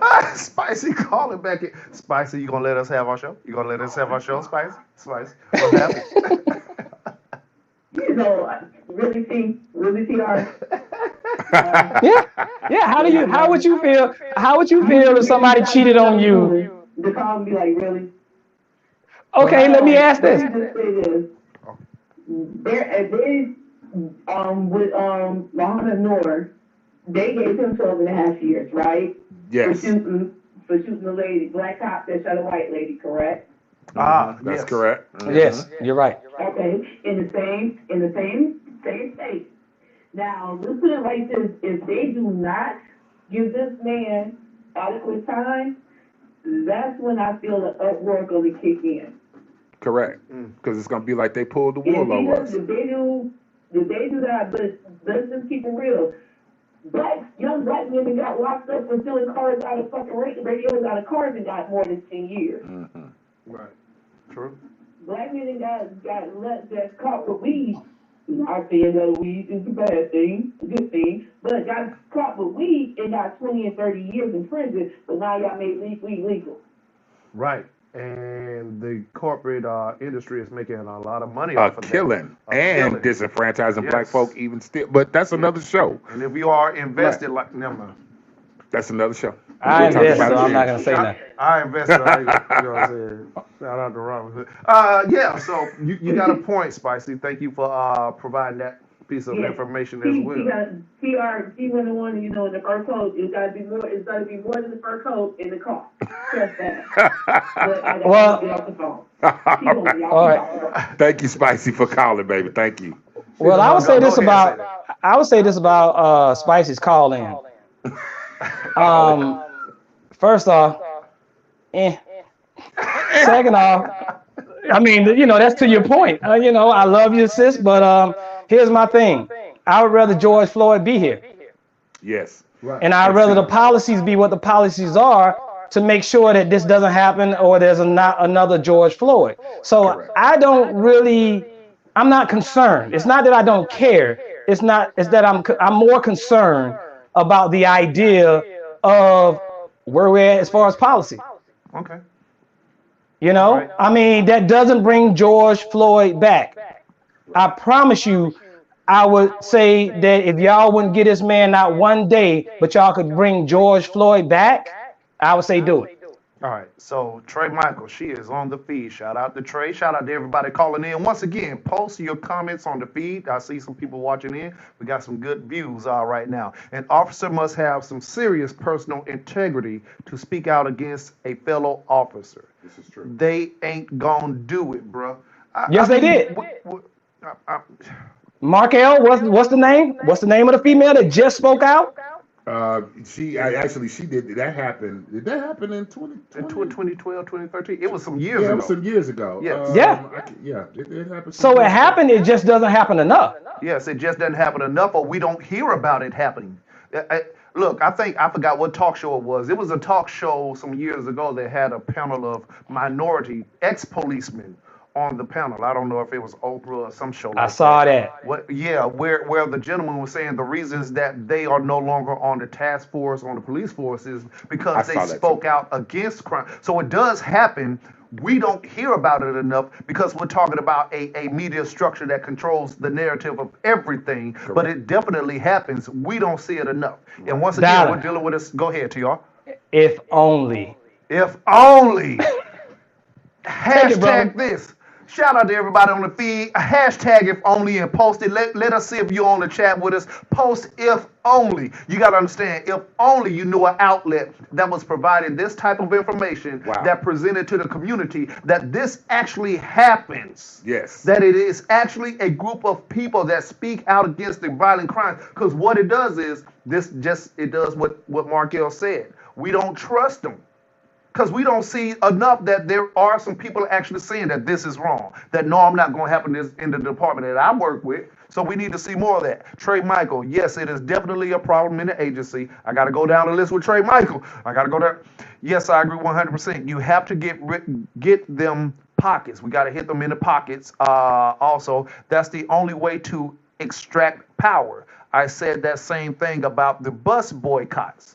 Exactly. Once those boycotts happen on the bus, that's what started them changing the rules. A lot of things happen. And hashtag if only. Shout out to Trey Walker, the stylist. Thank you. Hashtag if only. We need to understand it. We need to be the change. Okay. There you go. So here we go with this exact situation as it pertains with George Floyd. We started messing up their money, and they were scared. I think that they were scared that if they gave a bad verdict. Because we know the black people that were on the panel was like, yeah, he did that. Absolutely. Oh, he did that shit. He guilty. I mean, and we can't speak for everybody because we weren't there in the room with the jurors to see how they felt. Go ahead, Markel. However, the thing about it is, this is the smallest part of this is the color. Now, let me explain why I say that. A human. What happened to humanity? What happened to being a human being? I would not watch anybody of any color just laying there getting beat to death to die. I wouldn't do that. Right. I wouldn't do that. I've seen that happen even in cases where there have been riots or, protests where someone who was white was getting beat up by a bunch of black people. I've seen black people stick their neck out to protect that person because humanity should step in. And this is the biggest question with the policing of the community and with them killing unarmed black men. The reason why it comes down to a color, the reason it comes down to that, because we can't think of anything else other than where's their humanity? Markel. Yes, sir. Marcus. That's my thought. Marcus. Yes, sir. You're asking where is the humanity? Where is the humanity? When we are only considered 3/5. Well, there it is. So they don't consider us human. There's no humanity when you don't consider us human. This does not pertain to every white person because this is something that was printed in your Constitution. There are some people who are more in tune with the black fight than there are some black people. Yeah. So, but there is still a certain level of people who were taught this generationally. Correct. So it's been passed down to their bloodline to not ever see us as equals. Correct. So when we talk about a systematic racism, some of these are in the paper to show this aligns with this. Yes. We are policing, we are officers, overseers to people who are not our equal. And that's what's happening. And that's created a whole streamline of this belief with some and not all.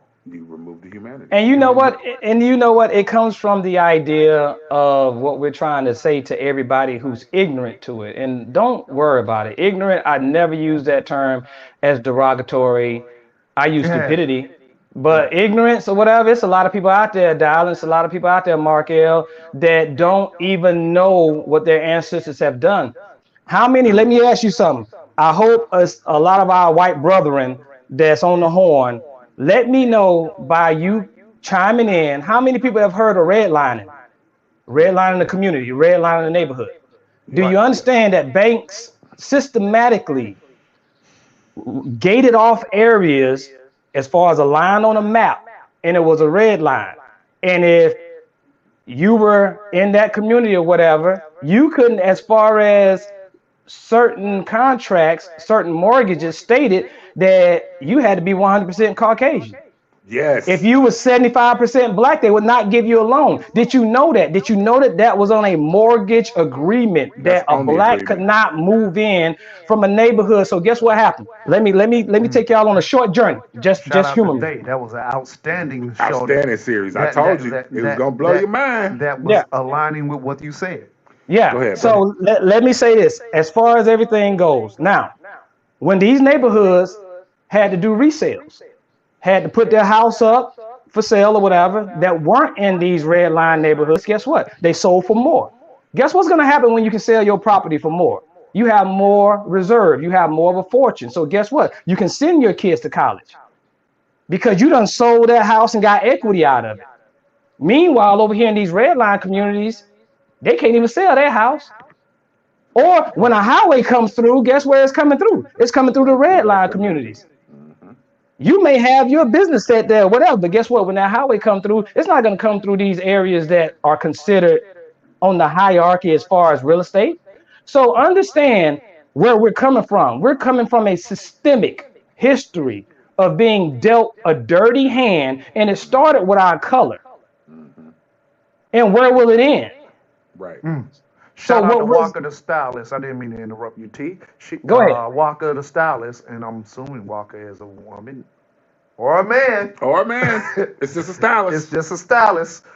Yes, I have learned that through a real estate course. Exactly what you're saying, TR. So somebody in real estate is following up with what you're saying. Go ahead and continue. Shout out Walker stylist. Yeah. So what we're saying is, to me, it's not a poor white thing because you can't do nothing with me when you're poor and white. Half of y'all probably got less money than me, but I'm not going there with it. It's not a white and black thing is my point. Right. I got you. It's not. It's just not. What it is where you started with racism, where you started with it being a black and white thing.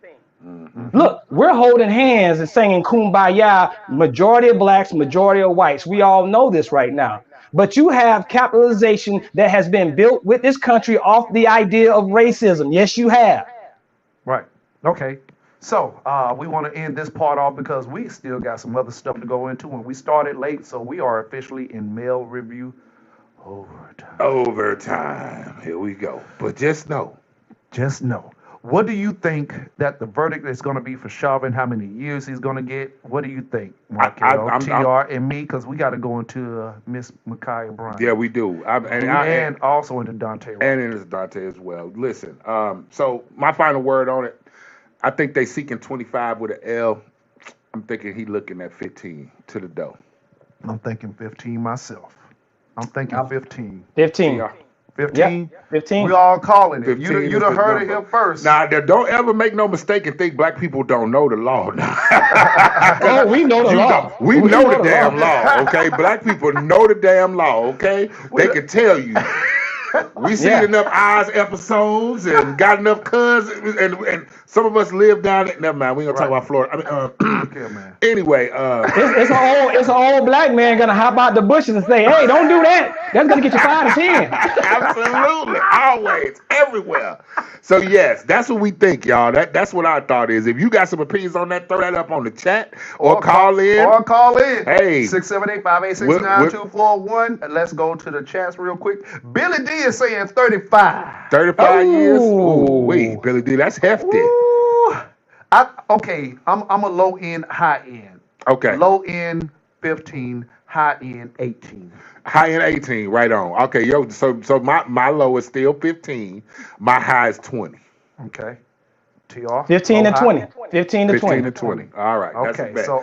Okay. So following that, Miss Ma'Khia Bryant, do you want to go ahead and yeah, let me go ahead and bring that on in, y'all. In in. overtime again, and we loose now. We can drop the F-bombs now. We got through the whole show without an F-bomb. Yes. Shocking. Wow. Yes. But fuck that. Here we are. Now,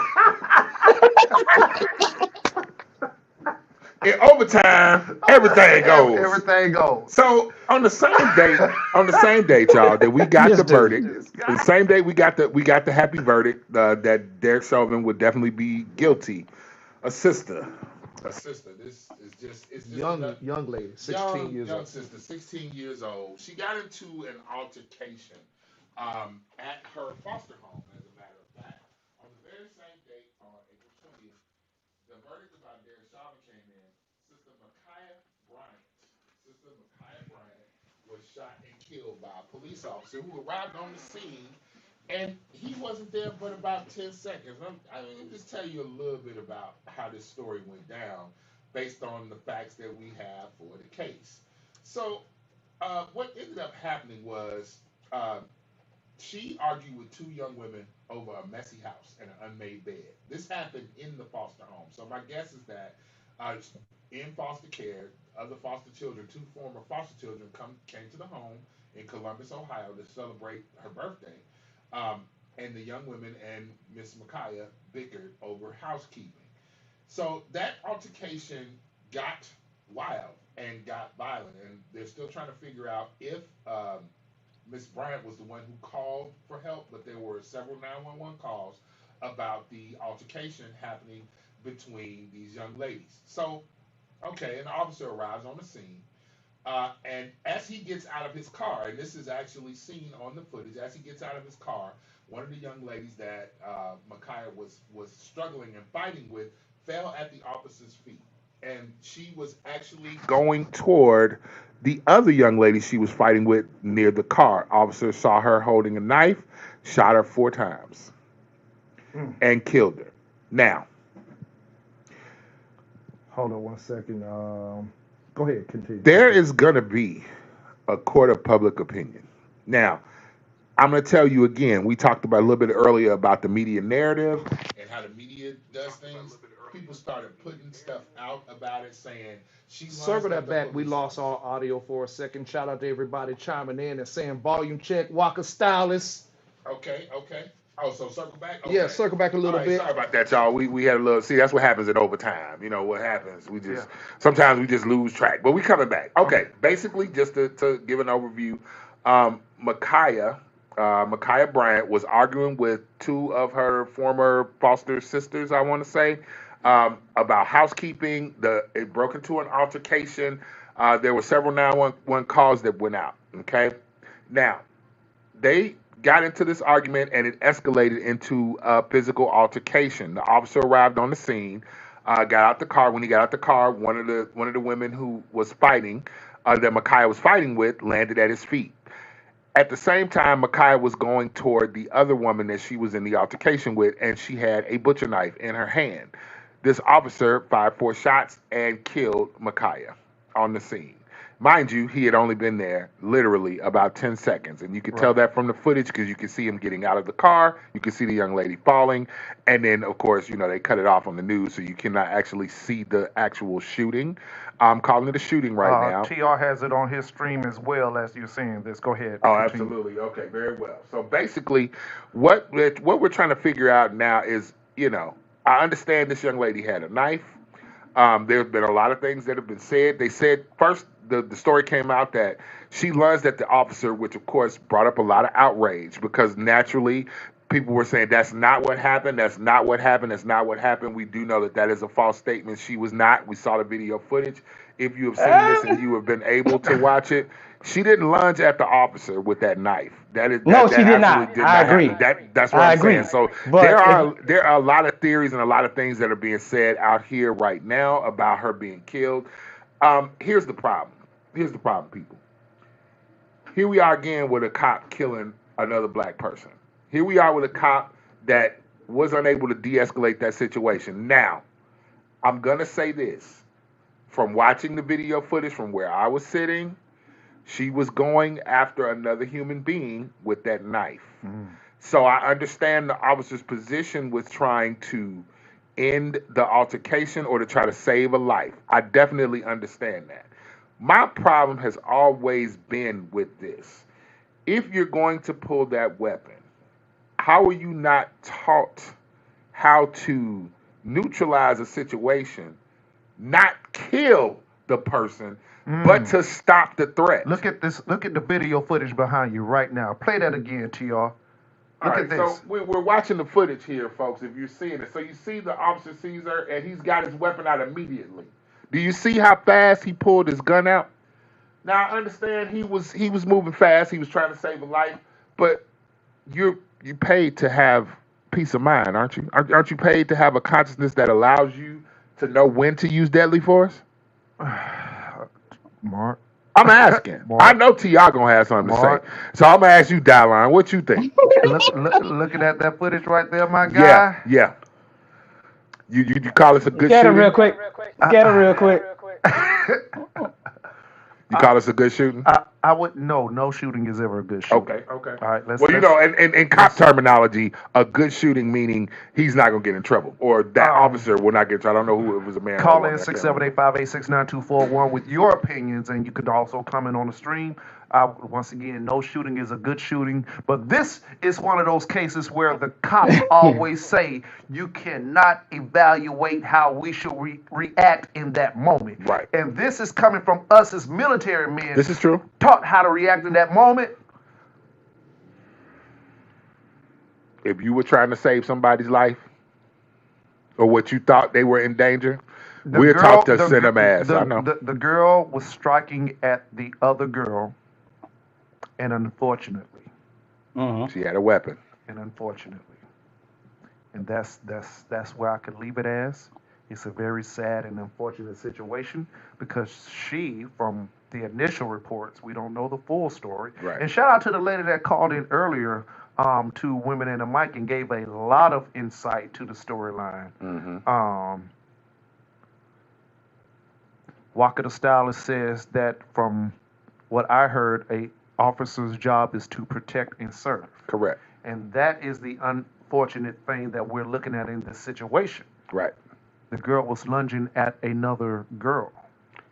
TR, you go ahead. So did he have to? Did he have to kill her? Kill her. That's the question. But did he have to kill her to protect the other person who might have lost their life? These are one of the situations, unfortunately, and it's sad to say because I'm gonna let TR give his opinion before I circle back on it. And I'll circle back too because I got some. Because this is hot. This is hot right here. TR. Well, I'll say this. Y'all see it playing in the background. Y'all saw the point where the female lunged at the other girl. And y'all saw the point where this dude, I think it's this dude right here. He kicked the chick in the head. He kicked the other chick that was on the ground in the head. And it was just so much going on. And I promise you, look at it. Right. And while at the same time, instead of this man being concerned about trying to de-escalate, he's worried about fighting. So I don't know what was going on in this house, is my point that I'm trying to get at. I have no idea, but it spilled outside. The cops came. It was total anarchy. Now, I will say all that to say this. Did he do his job? Yeah. Did he do a horrible job? Yeah. And when it comes to a cop, you can't do a horrible job, man. Now, I would have to say this.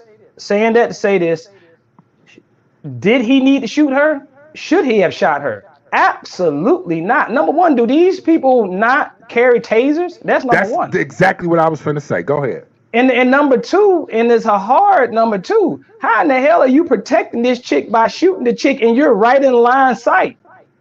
One of them bullets could have went straight through her and popped the chick that you're trying to protect. Fields of fire. You are totally correct, T.O. The angle that the cop shot at could have easily pierced right through that person's body and hit the person that he's claiming that he has to protect. And here's what I'm saying. You can't be a shitty cop. You have to be a cop with forethought. When you're protecting somebody, you don't kill them because you're trying to protect them. So did he do his job? Yes. Is it a racist, blatant, all out, oh, he did this because she was black? No. Absolutely not. No, that's dude. No, dude. He did a horrible job. He did his job, but he did a horrible job, is my point. But okay, but I'm done with it. Don't do me. Don't do me to me, Mark. I see where you at, Mark L. I see where you at, Mark L. Sometimes entitlement has nothing to do with racism. Correct. Because they don't even understand their entitlement. Speak it to me, brother. I see where you're going with this, Marcus. Brother. You saying it. Once again, I agree with both of you gentlemen. This is one of those situations where I can openly admit the way I'm viewing it is wrong, but on the flip side, this is almost one of those unfortunate it is what it is situations. Because we're here saying that he should have, when we don't know wholeheartedly at the end of the day, maybe you might have pulled that gun out. True. That's what I'm saying. Maybe you might have saw, hold up, a taser may not de-escalate this girl, because as somebody who's been in the security field for over 15 years, a taser does not technically halt you from reacting possibly like she could have reacted. She could have been tased and still lunged at that girl with that knife, unfortunately. And I hate saying this because I want this to be totally what we were initially thinking. Yeah. Right. I hate that I have to discuss this in the language and the angles that I'm discussing it at, because this where I have to be, as they say, vanilla. Yeah. This is where I have to be on the fence. This is where I have to say, I hate that I could say, well, possibly, as ugly as it is, this is one of those ugly parts where, Tyrone, you said that you can't be a bad cop. Sometimes you have to be a bad cop. Because you don't know, if you react the wrong way, what could happen. And I hate it because you know what this, the box is about to open?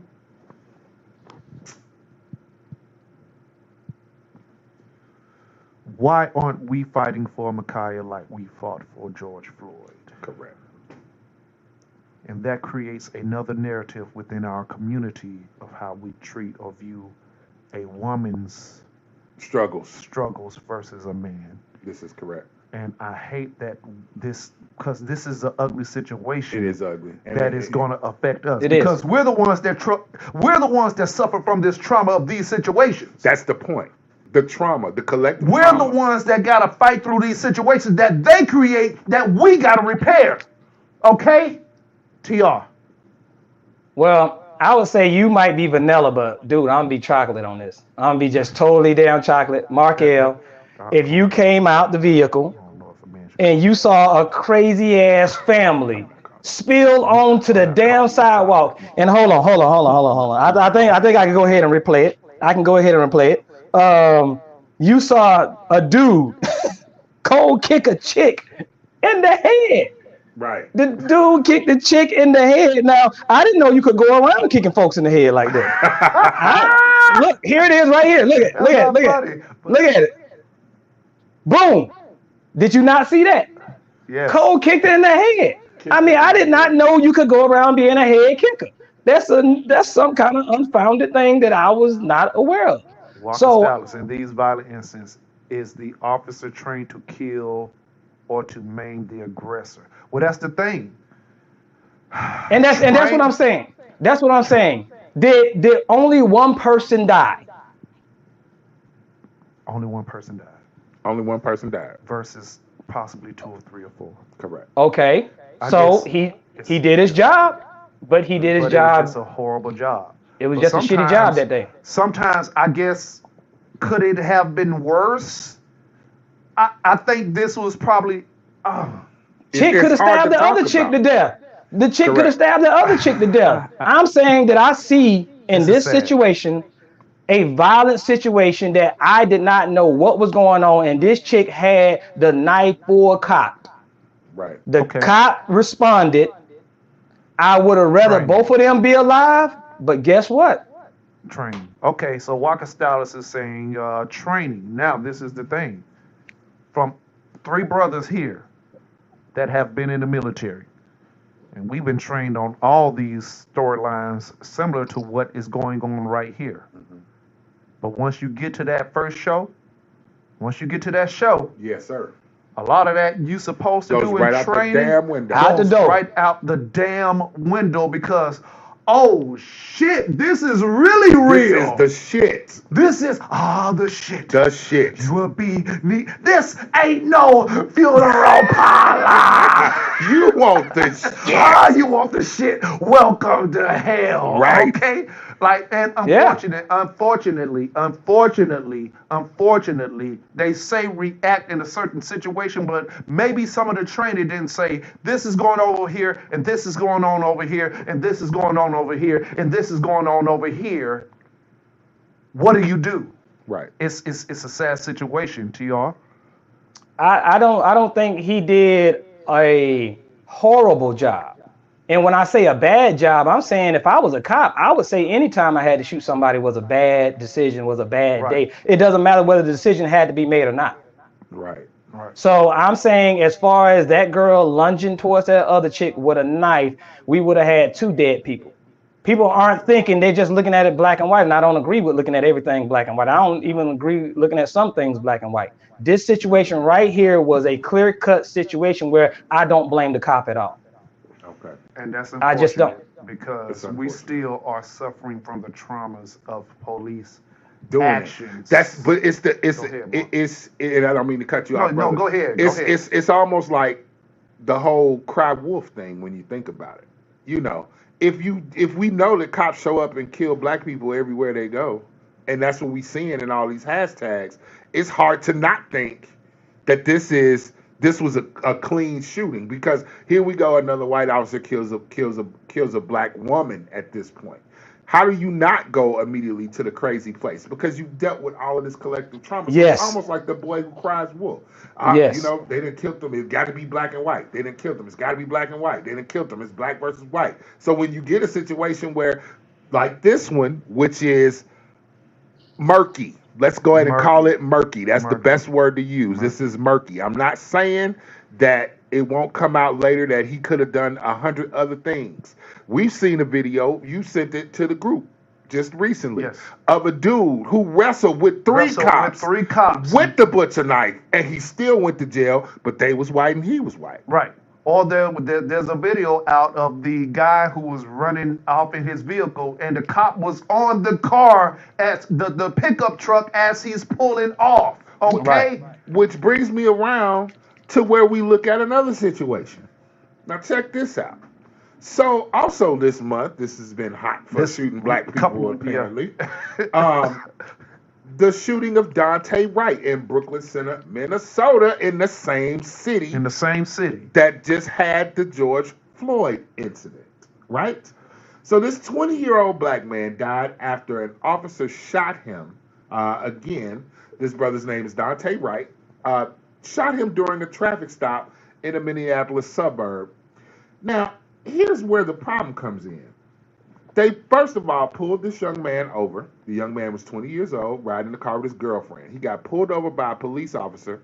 I'll go into that a little bit because Dallin is about to jump through the table. He was pulled over because of air fresheners hanging on his window. Everybody out there listening, you've seen the trees that we hang in the window for air freshener. Apparently, that's a law in some places that you can't have an air freshener hanging around your rearview mirror, which of course they designed the air freshener to hang around your rearview mirror. So of course that's what he got stopped for. So he got stopped for that. Now that's what made them stop him. Now that's allegedly what made them stop him, and I'll get back to the allegedly part in just a moment. Hold it. Let me get to the part where they decided to where this story goes way left. It's already leaning that way. This is where it goes way left. So this young man got pulled over. They run his information. He's riding the car with his girlfriend, thinking nothing of it, and apparently he had a warrant. So when, of course, I won't say of course, the young man tried to get back into his vehicle when they asked him to turn around and try to hook him up to take him to jail. He tried to get back in his vehicle to escape. The officer started to shout, "I'm going to tase you, I'm going to tase you," while clearly holding a Glock, and shot the young man in the chest. The car traveled about a block and a half and then crashed, and then the driver was declared dead by the authorities that were on the scene. So let's go back to the beginning of the story, and this is the part I know that I'm gonna toss it to Dallin, and I'm just gonna throw the raw meat in the flow and let him go for it. So the reason he was pulled over, first of all, this officer was training another officer. This is a training officer. That's a big indicator. I want you to remember that. Hold that now.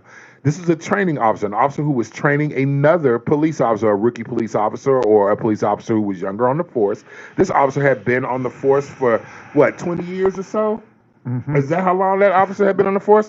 Okay, yes. So 20 years or so, you're training other officers to do what officers do.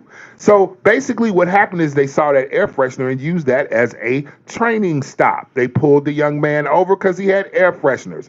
Then they find out that he had a warrant and decided to take him to jail. You make the second mistake, which is, I'm going to call these mistakes. You make the second mistake of saying you're going to tase him. You've been on the force for 20 plus years. You don't know the difference between a grip on a taser versus the grip on a Glock 9mm. So you shoot this young man, saying you're tasing, and you're shooting with a gun. Now, TR might be able to put up a picture, or Dollar might be able to put a picture of the difference between what a taser looks like versus what a Glock 9mm handle feels like. Right now. Okay, so you pulled this guy over for a training stop for something as simple as an air freshener. Dollar, just to ask. So, you think that was a legit stop? You think that was a good training stop? Some air freshener? An air freshener. I would like to circle around to the idea, Markel. When did air fresheners, what state is this? Because we need to put a PSA out to all our black folks. Because black folks the same place, air fresheners. Same place for... It happens. Driving with what? Look, that's another reason for you to be shot if you're black. Driving with an air freshener hanging on your rearview mirror while black. People, dude, I've seen them trees That's since crazy. what? How many years we've been seeing them trees hanging around people's stuff? Why wouldn't they go to that company and say, listen, this is a obstruction? And so it's become the law. Now I want y'all to take a look at the screen here, and I want you to see the difference between the grip on the taser versus the grip on the Glock. Now, I'm not the smartest man, but I'm gonna say this. As somebody who has carried these weapons for a number of years be training somewhat, Dal, I'm gonna let you have that. Look here, man.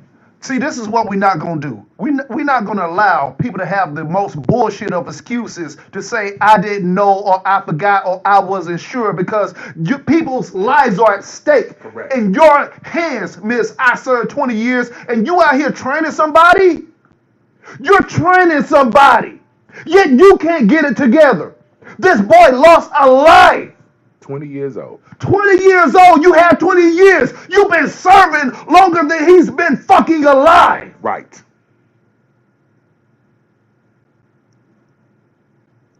It's a damn shame. Longer than he's been alive. You've been serving the fucking community.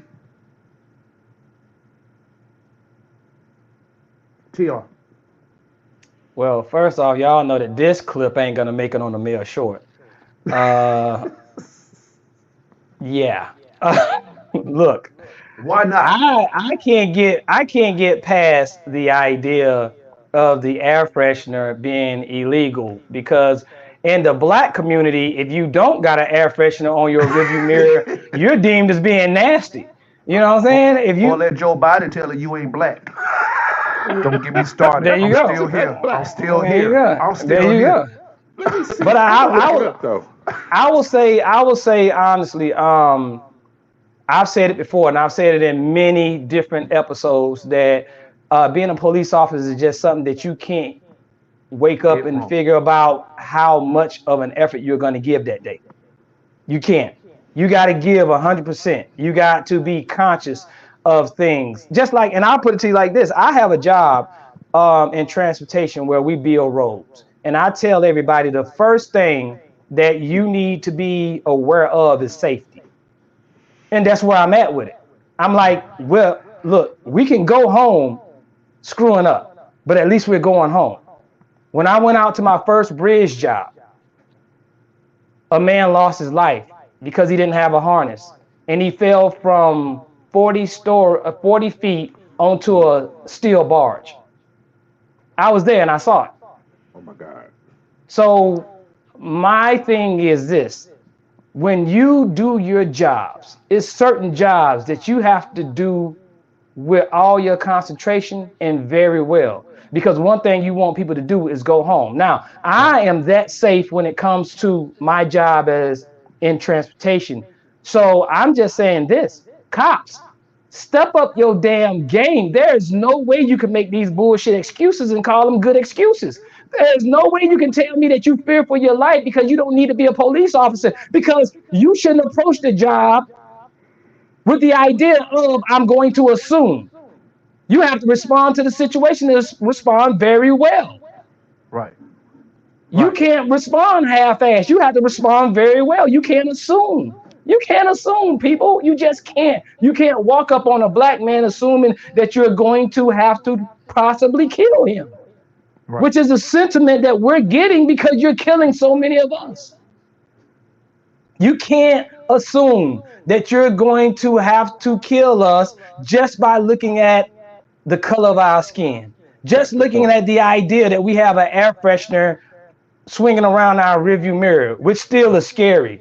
I think Markel wants to jump in. Here's the thing. So I looked it up here, man, and apparently there are states that absolutely prohibit hanging objects like air fresheners from rearview mirrors. Wow. Minnesota is one of those states that prohibits drivers from hanging objects in the rearview mirrors on the grounds that items could obstruct their view. There have been vehement complaints about this. Now, of course, I'm going to go into why, naturally. All right, so there are other states. There are 5 other states: California, Pennsylvania, Arizona, Texas, and Illinois have such laws, but the total number is unclear. The National Conference of State Legislatures does not track such legislation, which you think they would. Never mind. Minnesota law does not specifically mention air fresheners. Let me repeat that. Minnesota law does not specifically mention air fresheners, but says that a person shall not drive or operate a motor vehicle with any object suspended between the driver and the windshield, with certain exceptions, including sun visors, rear view mirrors, and electronic toll collection devices. Right. Now, here's the caveat. In Virginia, it is illegal to hang objects in a way that could obstruct the driver's view, but last year state legislators changed the law so the police no longer have the right to stop a vehicle solely for that offense. Right. Under the new law, the police must have another primary reason to first stop a driver. Now, first of all, let's just keep it a buck, as my boy Billy D said. Shout out Billy D, you still listening. Let's keep it a buck. Let's keep it a buck. I don't know too many white people that hang their air fresheners around they rearview mirror. That's a black thing. It's a targeting feature as far as I'm concerned, because I'm thinking about it. We have to ask White Chocolate. We'll ask him when he come in. Do he do it? But he might, because But for the most part, you give any little reason to stop a black person operating a motor vehicle. Any little reason. This is why you had to pass legislation to say that can't be the sole reason. So I'm at a loss on this, man. I'm at a loss on this. This is a bad shooting, period. Right. This is some bull. Right. This happened. Right. There was a comedy of errors, and yet this young man who was in the car with his girlfriend will no longer see the light of day because of a mistake that she claimed that she made. Just like the Bottom Jean, the mistake. Yeah. A mistake. With a lethal weapon. When you are out here training, you're a trainer for 20 years, and you're still allowed to make mistakes. For only to use the biggest excuse, and your mistake causes a life, okay? Because you can't tell a taser from a gun. Correct. Now, I watch a little bit of, being that I work directly in security, and I work directly with police officers, right? They are always taught, wherever your dominant hand is where the most harmful weapon is, right? Yes. So, right hand, dominant. So if your purpose was to de-escalate, that's the word of the day, with accountability, because a lot of de-escalation has been posted on the chats. Mm-hmm. You're only trying to de-escalate, so why are you going to the dominant hip? And you're a trainer, so you know this. And you're a trainer of 20 years, longer than this boy has been on earth. You should know, hey, let me de-escalate this situation. He was, I hate that we're going back comparing these situations with the Micaiah Bryant comparison. She had a weapon. This young man didn't have a weapon. Sandra Bland didn't have a weapon. Oh. Philando Castile had a weapon, but he had you asked, and he said, "I do." And he had legal right to own it. He hasn't brandished it. He never brandished his weapon. And we're going down a line with these constant storylines. This is where we're saying, stop killing us, because a lot of these situations aren't warranted. We're talking about the Micaiah Bryant situation as something different have been done, because we see it so often where we're questioning, is this legitimate or not? Because we're watching videos where white guys are fighting the police. He's swinging on you. And got a knife. No, he got a gun. He got a gun. I just saw a video yesterday where they were pulling this young man over, and he's there. Don't do it. Don't do it. And he's saying, I know my rights. I know my rights. You let my arm go. He cussing the police out. The police is grabbing him through the window, call the door closed, and they open the door, and they know he have a gun. He's grabbing the gun. Sir, don't do it. Calm down. At the point I see that with that situation, that needs to be your reaction. Or maybe it doesn't. Maybe it doesn't. If your reaction or your rationale behind shooting is because somebody has a weapon, it should be that across the damn board. That's it. Across the board. That's it.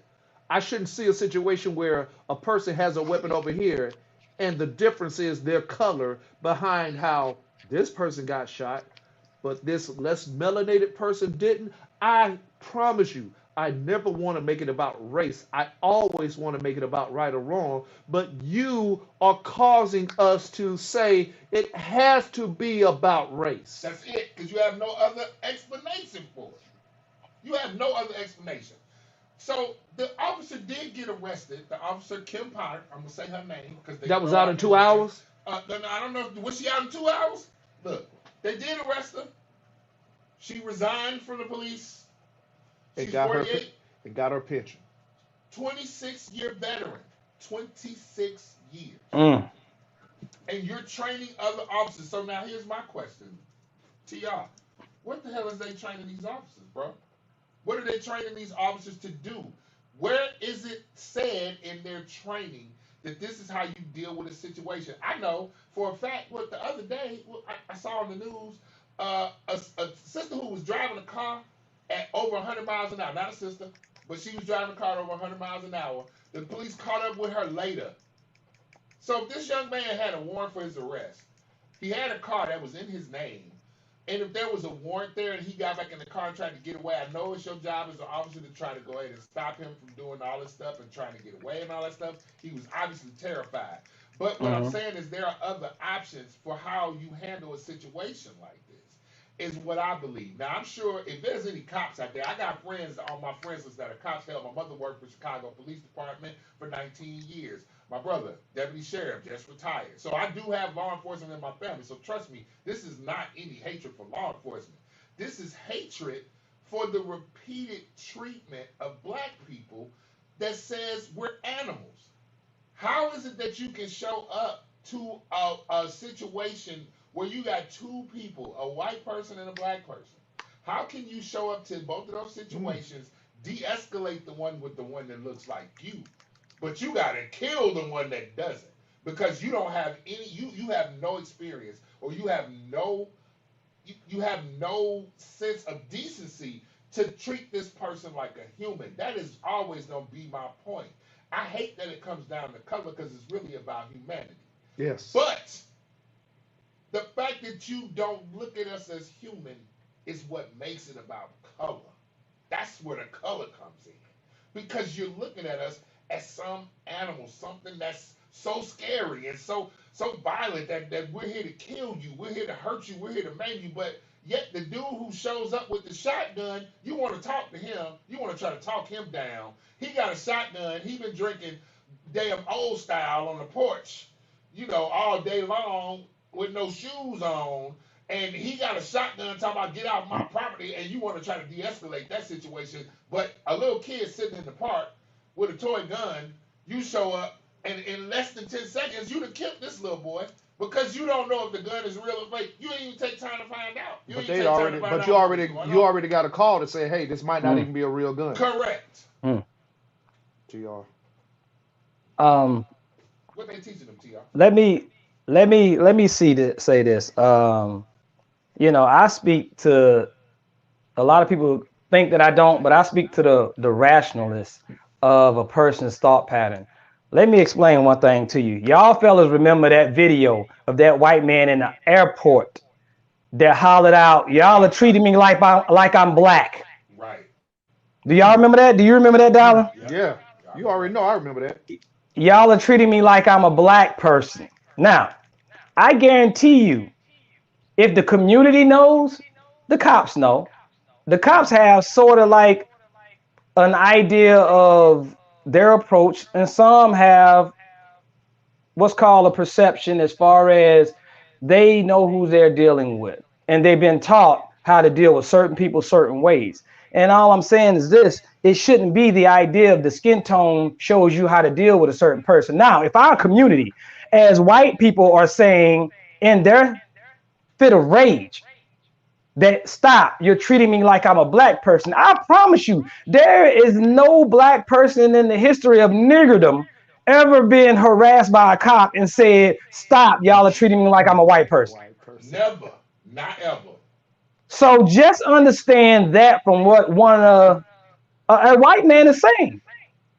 He is saying because his perception is definitely what's going on and definitely the outward perception. So how can you only have that perception when you're drunk and when you're aggravated?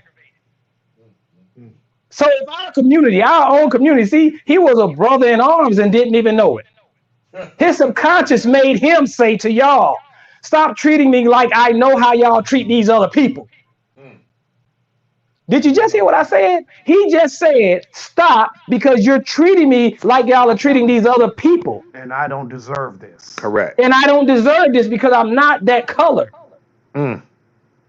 So understand what he was saying when he was saying it. A lot of people laughed that video off, but it was a lot said in that one statement. Because I promise you, you've never heard a black man say, "Stop it, cops, you're treating me like I'm a white person." Right. Never. Not ever. Brother. And I would say, if you want to, just argue that fact.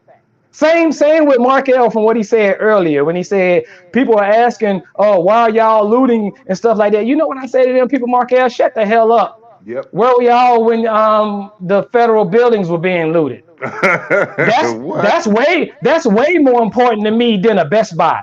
That's way more important to me than a Target. Yeah. Y'all are trying to destroy us on a federal level. Y'all are looting on a federal level. Y'all were sitting in this office waiting on this public figure to come in that office. Hold on 1 second to y'all. Let's go ahead and play that clip for the people who think that is not real. I'm not. Do not hurt me. Do not hurt me. You understand?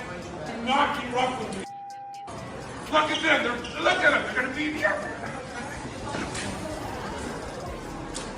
Don't beat me up, you mother.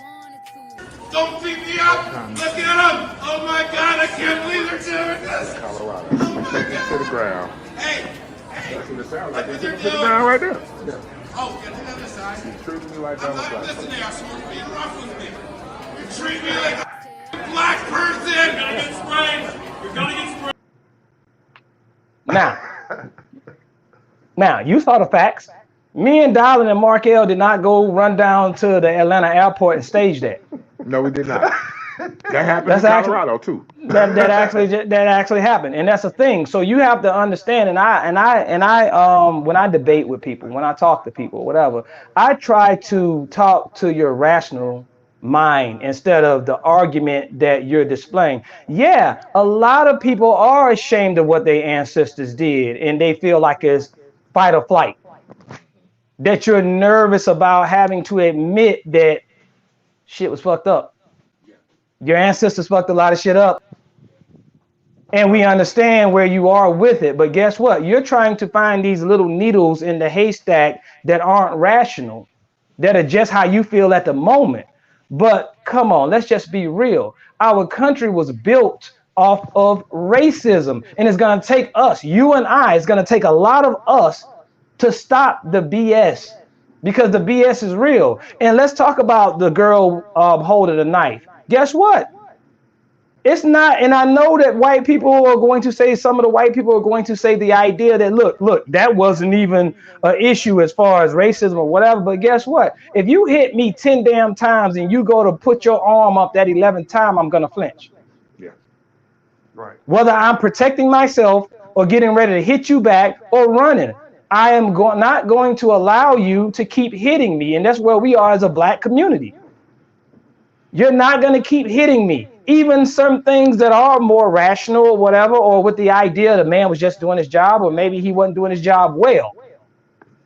But it wasn't racist. You have these other 100 situations that were clearly racially profiling situations, or racist at its best, because you, as a racist cop, control this black person's life. Correct. To the point where you ended it. Correct. Now, there are a lot of cops out there. Y'all know, y'all brothers know. I post this cop that I love. I forget his name, darling, but you've seen a lot of posts because you responded to it about it. It's a white cop, and I forgot where he was, but he actually polices his neighborhood. And if you don't believe me, just go ahead and tag me and look at my history, because I recently posted him about going in his neighborhood, messing with his neighbors, because that's what he calls them. No matter what color they are, he sees things as far as a community. And there are good cops. And I will continuously post the good cops, because you know what, Dylan? You know what, Mark? We need to post these good cops, because the good cops might stand up a little bit higher and start blocking out these damn badass cops. Yeah, I think that's what I was saying earlier. They need to be highlighted. They are out here. They are. We do know this. And look, I got plenty of friends, right? And I feel like I'm always in a very uncomfortable spot, right? Because when I talk about police and my anger behind the police, I had my homegirl Ophi. She posted a GIF, one of those GIFs one time, like, because I had a whole police rant, right? I was look, man, I was going in. I forgot what it was behind, and Ophi was like, I said, but I love you though, Ophi, my bad. Right, not you. Not you. The other police. The other police.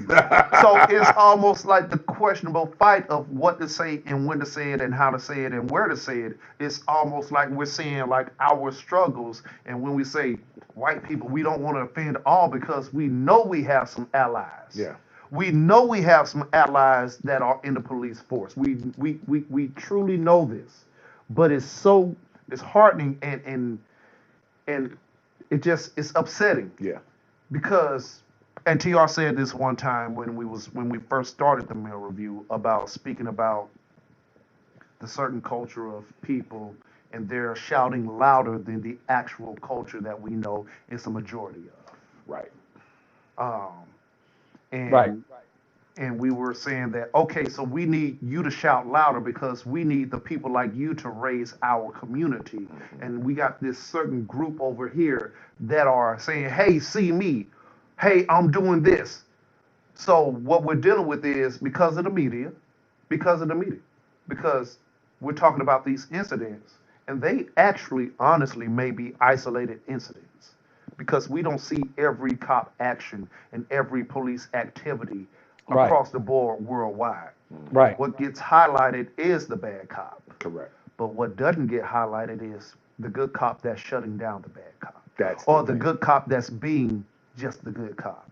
Right. So that's something we do need to discuss, to your good point. I think we need to go ahead and start wrapping up. Go ahead and finish up what you're saying, man. I just, I was in my feelings for a moment, man, and I got to really back in, because here we are talking about so much death lately, so much racial tension lately, that we can't be a entertaining Mail Review. Aren't Mail Reviews supposed to be entertaining? Ladies, call in and tell us, are we supposed to be entertaining? Are you not entertained? Are you not entertained? I got a tight shirt on. You know I'm your relationship expert. Go ahead. You always got a tight shirt. Oh, we all. Which is the next show coming up. We understand that y'all gonna love this show. It's in the development, because we really gotta get our minds right for it. You've been a his camera. His camera.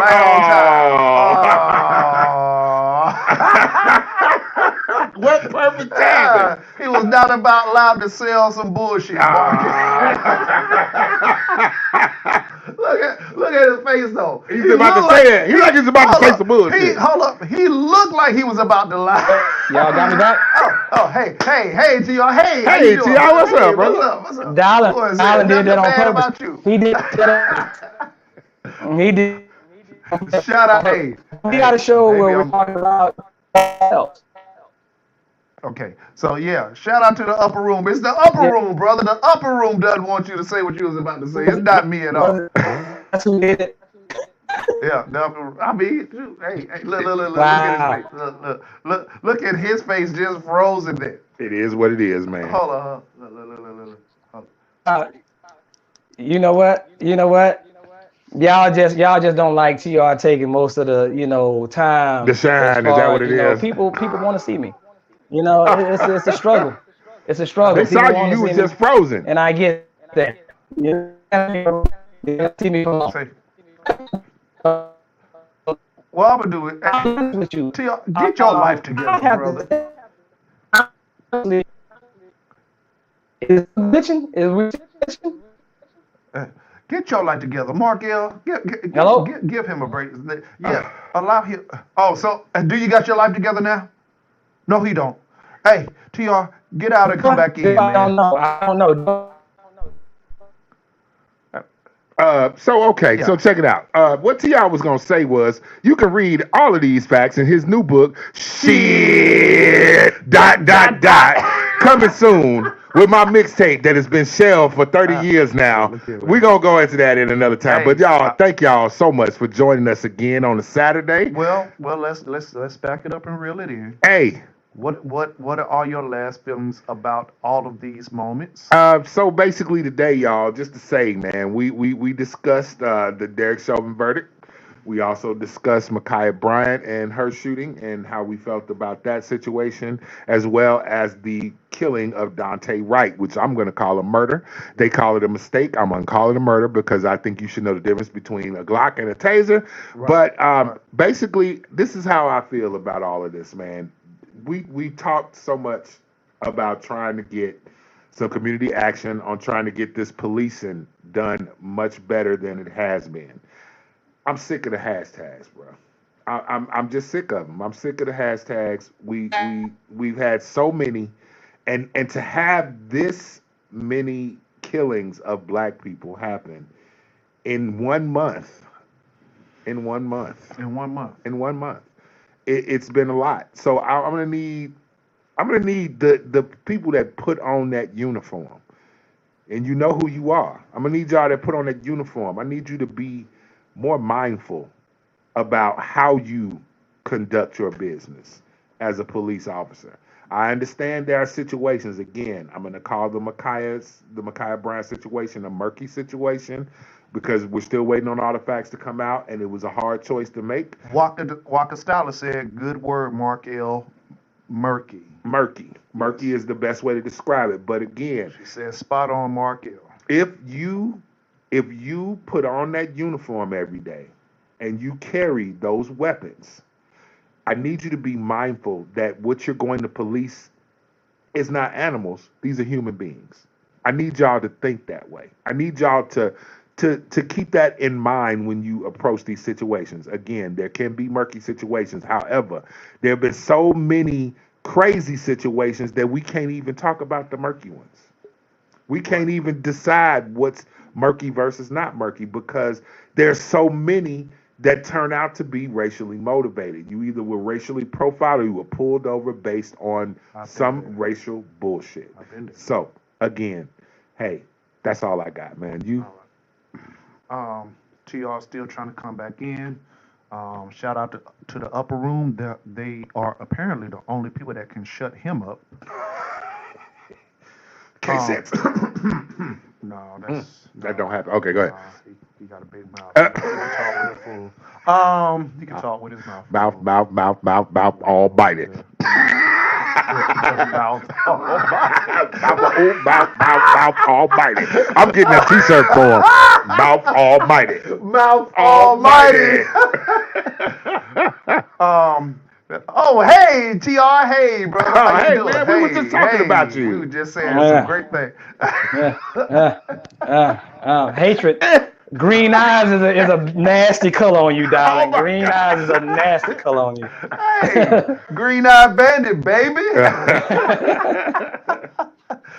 But you had something very interesting. I know it was that you wanted to say. So we were signing off about our last opinions on just the overall scope of all of these things at the same moment, and the pressures and the anger and the feeling behind it, and just muster that up, man, with what you had to deliver to us. Yeah, I was gonna round it up with saying, well, Jess, you have to understand, people, that I look at a bad cop as a bad cop, no matter what his skin tone is. Because I'm saying this, people, those black cops are trained up the same way as those white cops. And they're trained from what? The origin of something that set us apart. They approach certain people differently than they approach other people. You have to change the narrative. It can't be just us. And all I'm saying is cops, period. Good cops, you gotta honestly understand what that means. Be a good cop. A good cop is just not a good cop when it comes to just somebody that's a potential suspect. Right. A good cop is gonna get out of the way of that being his homeboy or his partner or whatever and say, yo, de-escalate. You're going a little bit too far. And like my brother Billy just said, and darling, sometimes you got to hit a person where it hurts. You got to make a person understand that this is going to affect me and my home life if I don't assess this situation. If I don't de-escalate this situation, this might be Markel's bad day at work. He might have just went through a divorce. And this dude looked like the same dude that his wife was cheating on him with. Who knows? I'm just using you, brother Markel, as an example. But I have to understand where my brother's coming from, because he might end up making that bad day a worse day for the both of us. So understand this, police officers that don't want to do anything, we're coming for you. And even though you have one bad cop, they might ruin your day just as well as our community. Your silence speaks to your complicity. I need you to remember that. Right. If you ain't saying nothing, you just as guilty. As my mama would say, if you didn't, you might as well did. Even it's if your you job. didn't, you might as well have. Okay. One thing from Walker Stylist, great point, TR, regarding that airport video in the comments comparison. Yes, thank you. Appreciate that. Thank Walker you. Stylist. Thank you, Walker. Love you. Waka waka waka. Yeah, that's my sister right there, y'all. FYI. I want to say this. I want people to kind of like pay attention, and the word that people use today is read the room. Pay attention to the atmosphere. Read the damn room. Read the damn room. Understand the issues of what we are dealing with as a community within the African American community. I never want people to understand or think. I want people to understand my fight here. You know what I'm saying? It's on two sides. It's totally across getting us up to par with being treated with respect that we deserve. Correct. Yes, we do understand that there are some things that we need to work on within our community that only we can fix. We can't wait on the police to do this for us. We can't wait on any governmental structure to do this for us. There are some issues that reside in the black community. The thing is, you don't understand it. So you are not in a position to tell somebody how to fix something when you're not in that environment. Okay? Understand that, people. Look at a situation like what we've just had to endure, right? At a moment where the world, for the most part, was saying, yes, Chauvin was wrong. Chauvin was wrong. And when we find one moment across thousands of moments where we got justice, at that same time, we felt like we had justice ripped from us with the Micaiah shooting. At the same time, dealing with the fact of we have this other young man that just a week or so prior was shot. Dante Wright. For an air freshener. Understand some of these situations that we are falling victim to, maybe at a higher rate, because what we get in comparison is it's more of us, we go through this too. Yes, the prison holds more white people, but that's because it's more white people in America. We only collectively compromise 12% of America. Maybe those numbers may be skewed a little bit. It might be 15 to 20. But when the numbers show that our prison rate is 40 to 60%, and yours is way less, 12% of America, 60% of the prison. Understand the traumas that happen with us and the reasons behind that you may not, ask some questions. Come to our hoods. What you say, Markel? Think like it. Go back and play like you're in the hood. in just that movie, shout out to Training Day, the white man had to reference the black man and say, hey, think about when you were here. Yeah. Because that's what you can identify with. Just to bring the best out of him, he had to say, hey, think about when you were in your worst situation, blah, blah, blah, blah, blah. That's how we're seen across the board. That's our mindset across the board. Come talk to us. I want to say thank you to everybody who has viewed our shows this week. Yeah. Women in the Mic, Rap Analytics, and today ended it off with this week at the Mail Review. The flagship show, the Mail Review. Oh my God. Listen. Hey, man. Shout out to the people tuning in. Shout out to the supporters and the participants that include and encompass Yale Radiocast as an entirety. Awesome summary of the topic points to bring all together, darling. Thank you, Waka Stylist. I learned from some great people, ma'am. Anyways, but just know that we are trying to bring things to a balance. That's our ultimate goal here, particularly at the Mail Review and at Women in the Mic and Rap Analytics. It's like this is a family here. Follow us on all media platforms. You can view us on TV. We're RTV. If you ain't subscribing, you honestly don't care about what we're trying to convey to the world.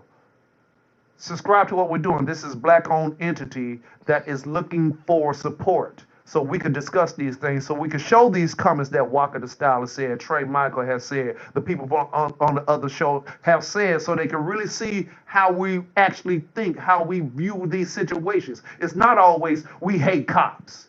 Yeah. It's not always from the women, men ain't shit. It's not always from the men, women ain't shit. I don't know. I got to question Rap Analytics taste in hip hop sometimes. And football teams. Shout out to Nino. And basketball teams. Shout out Rap Analytics. Shout out Rap Analytics. Shout out to my boy Chex over there at Financially Speaking, a great show that is developing on the platform as well. Shout out to everybody. Once again, this is the Mail Review. You can catch us every Saturday, 2 to 4. You want some topics? Email us, YALEENT1@gmail.com or Yale Radiocast @gmail.com. If you want some comments to talk about and holler at us and join us, hit us up. Hey. Once again, motto? The motto is always, even on a rainy Saturday. Even on a rainy Saturday. Get the business. Thanks for joining the leg, ladies and gentlemen, and please arrest the killers of Breonna Taylor. Thank you. Yale Radio.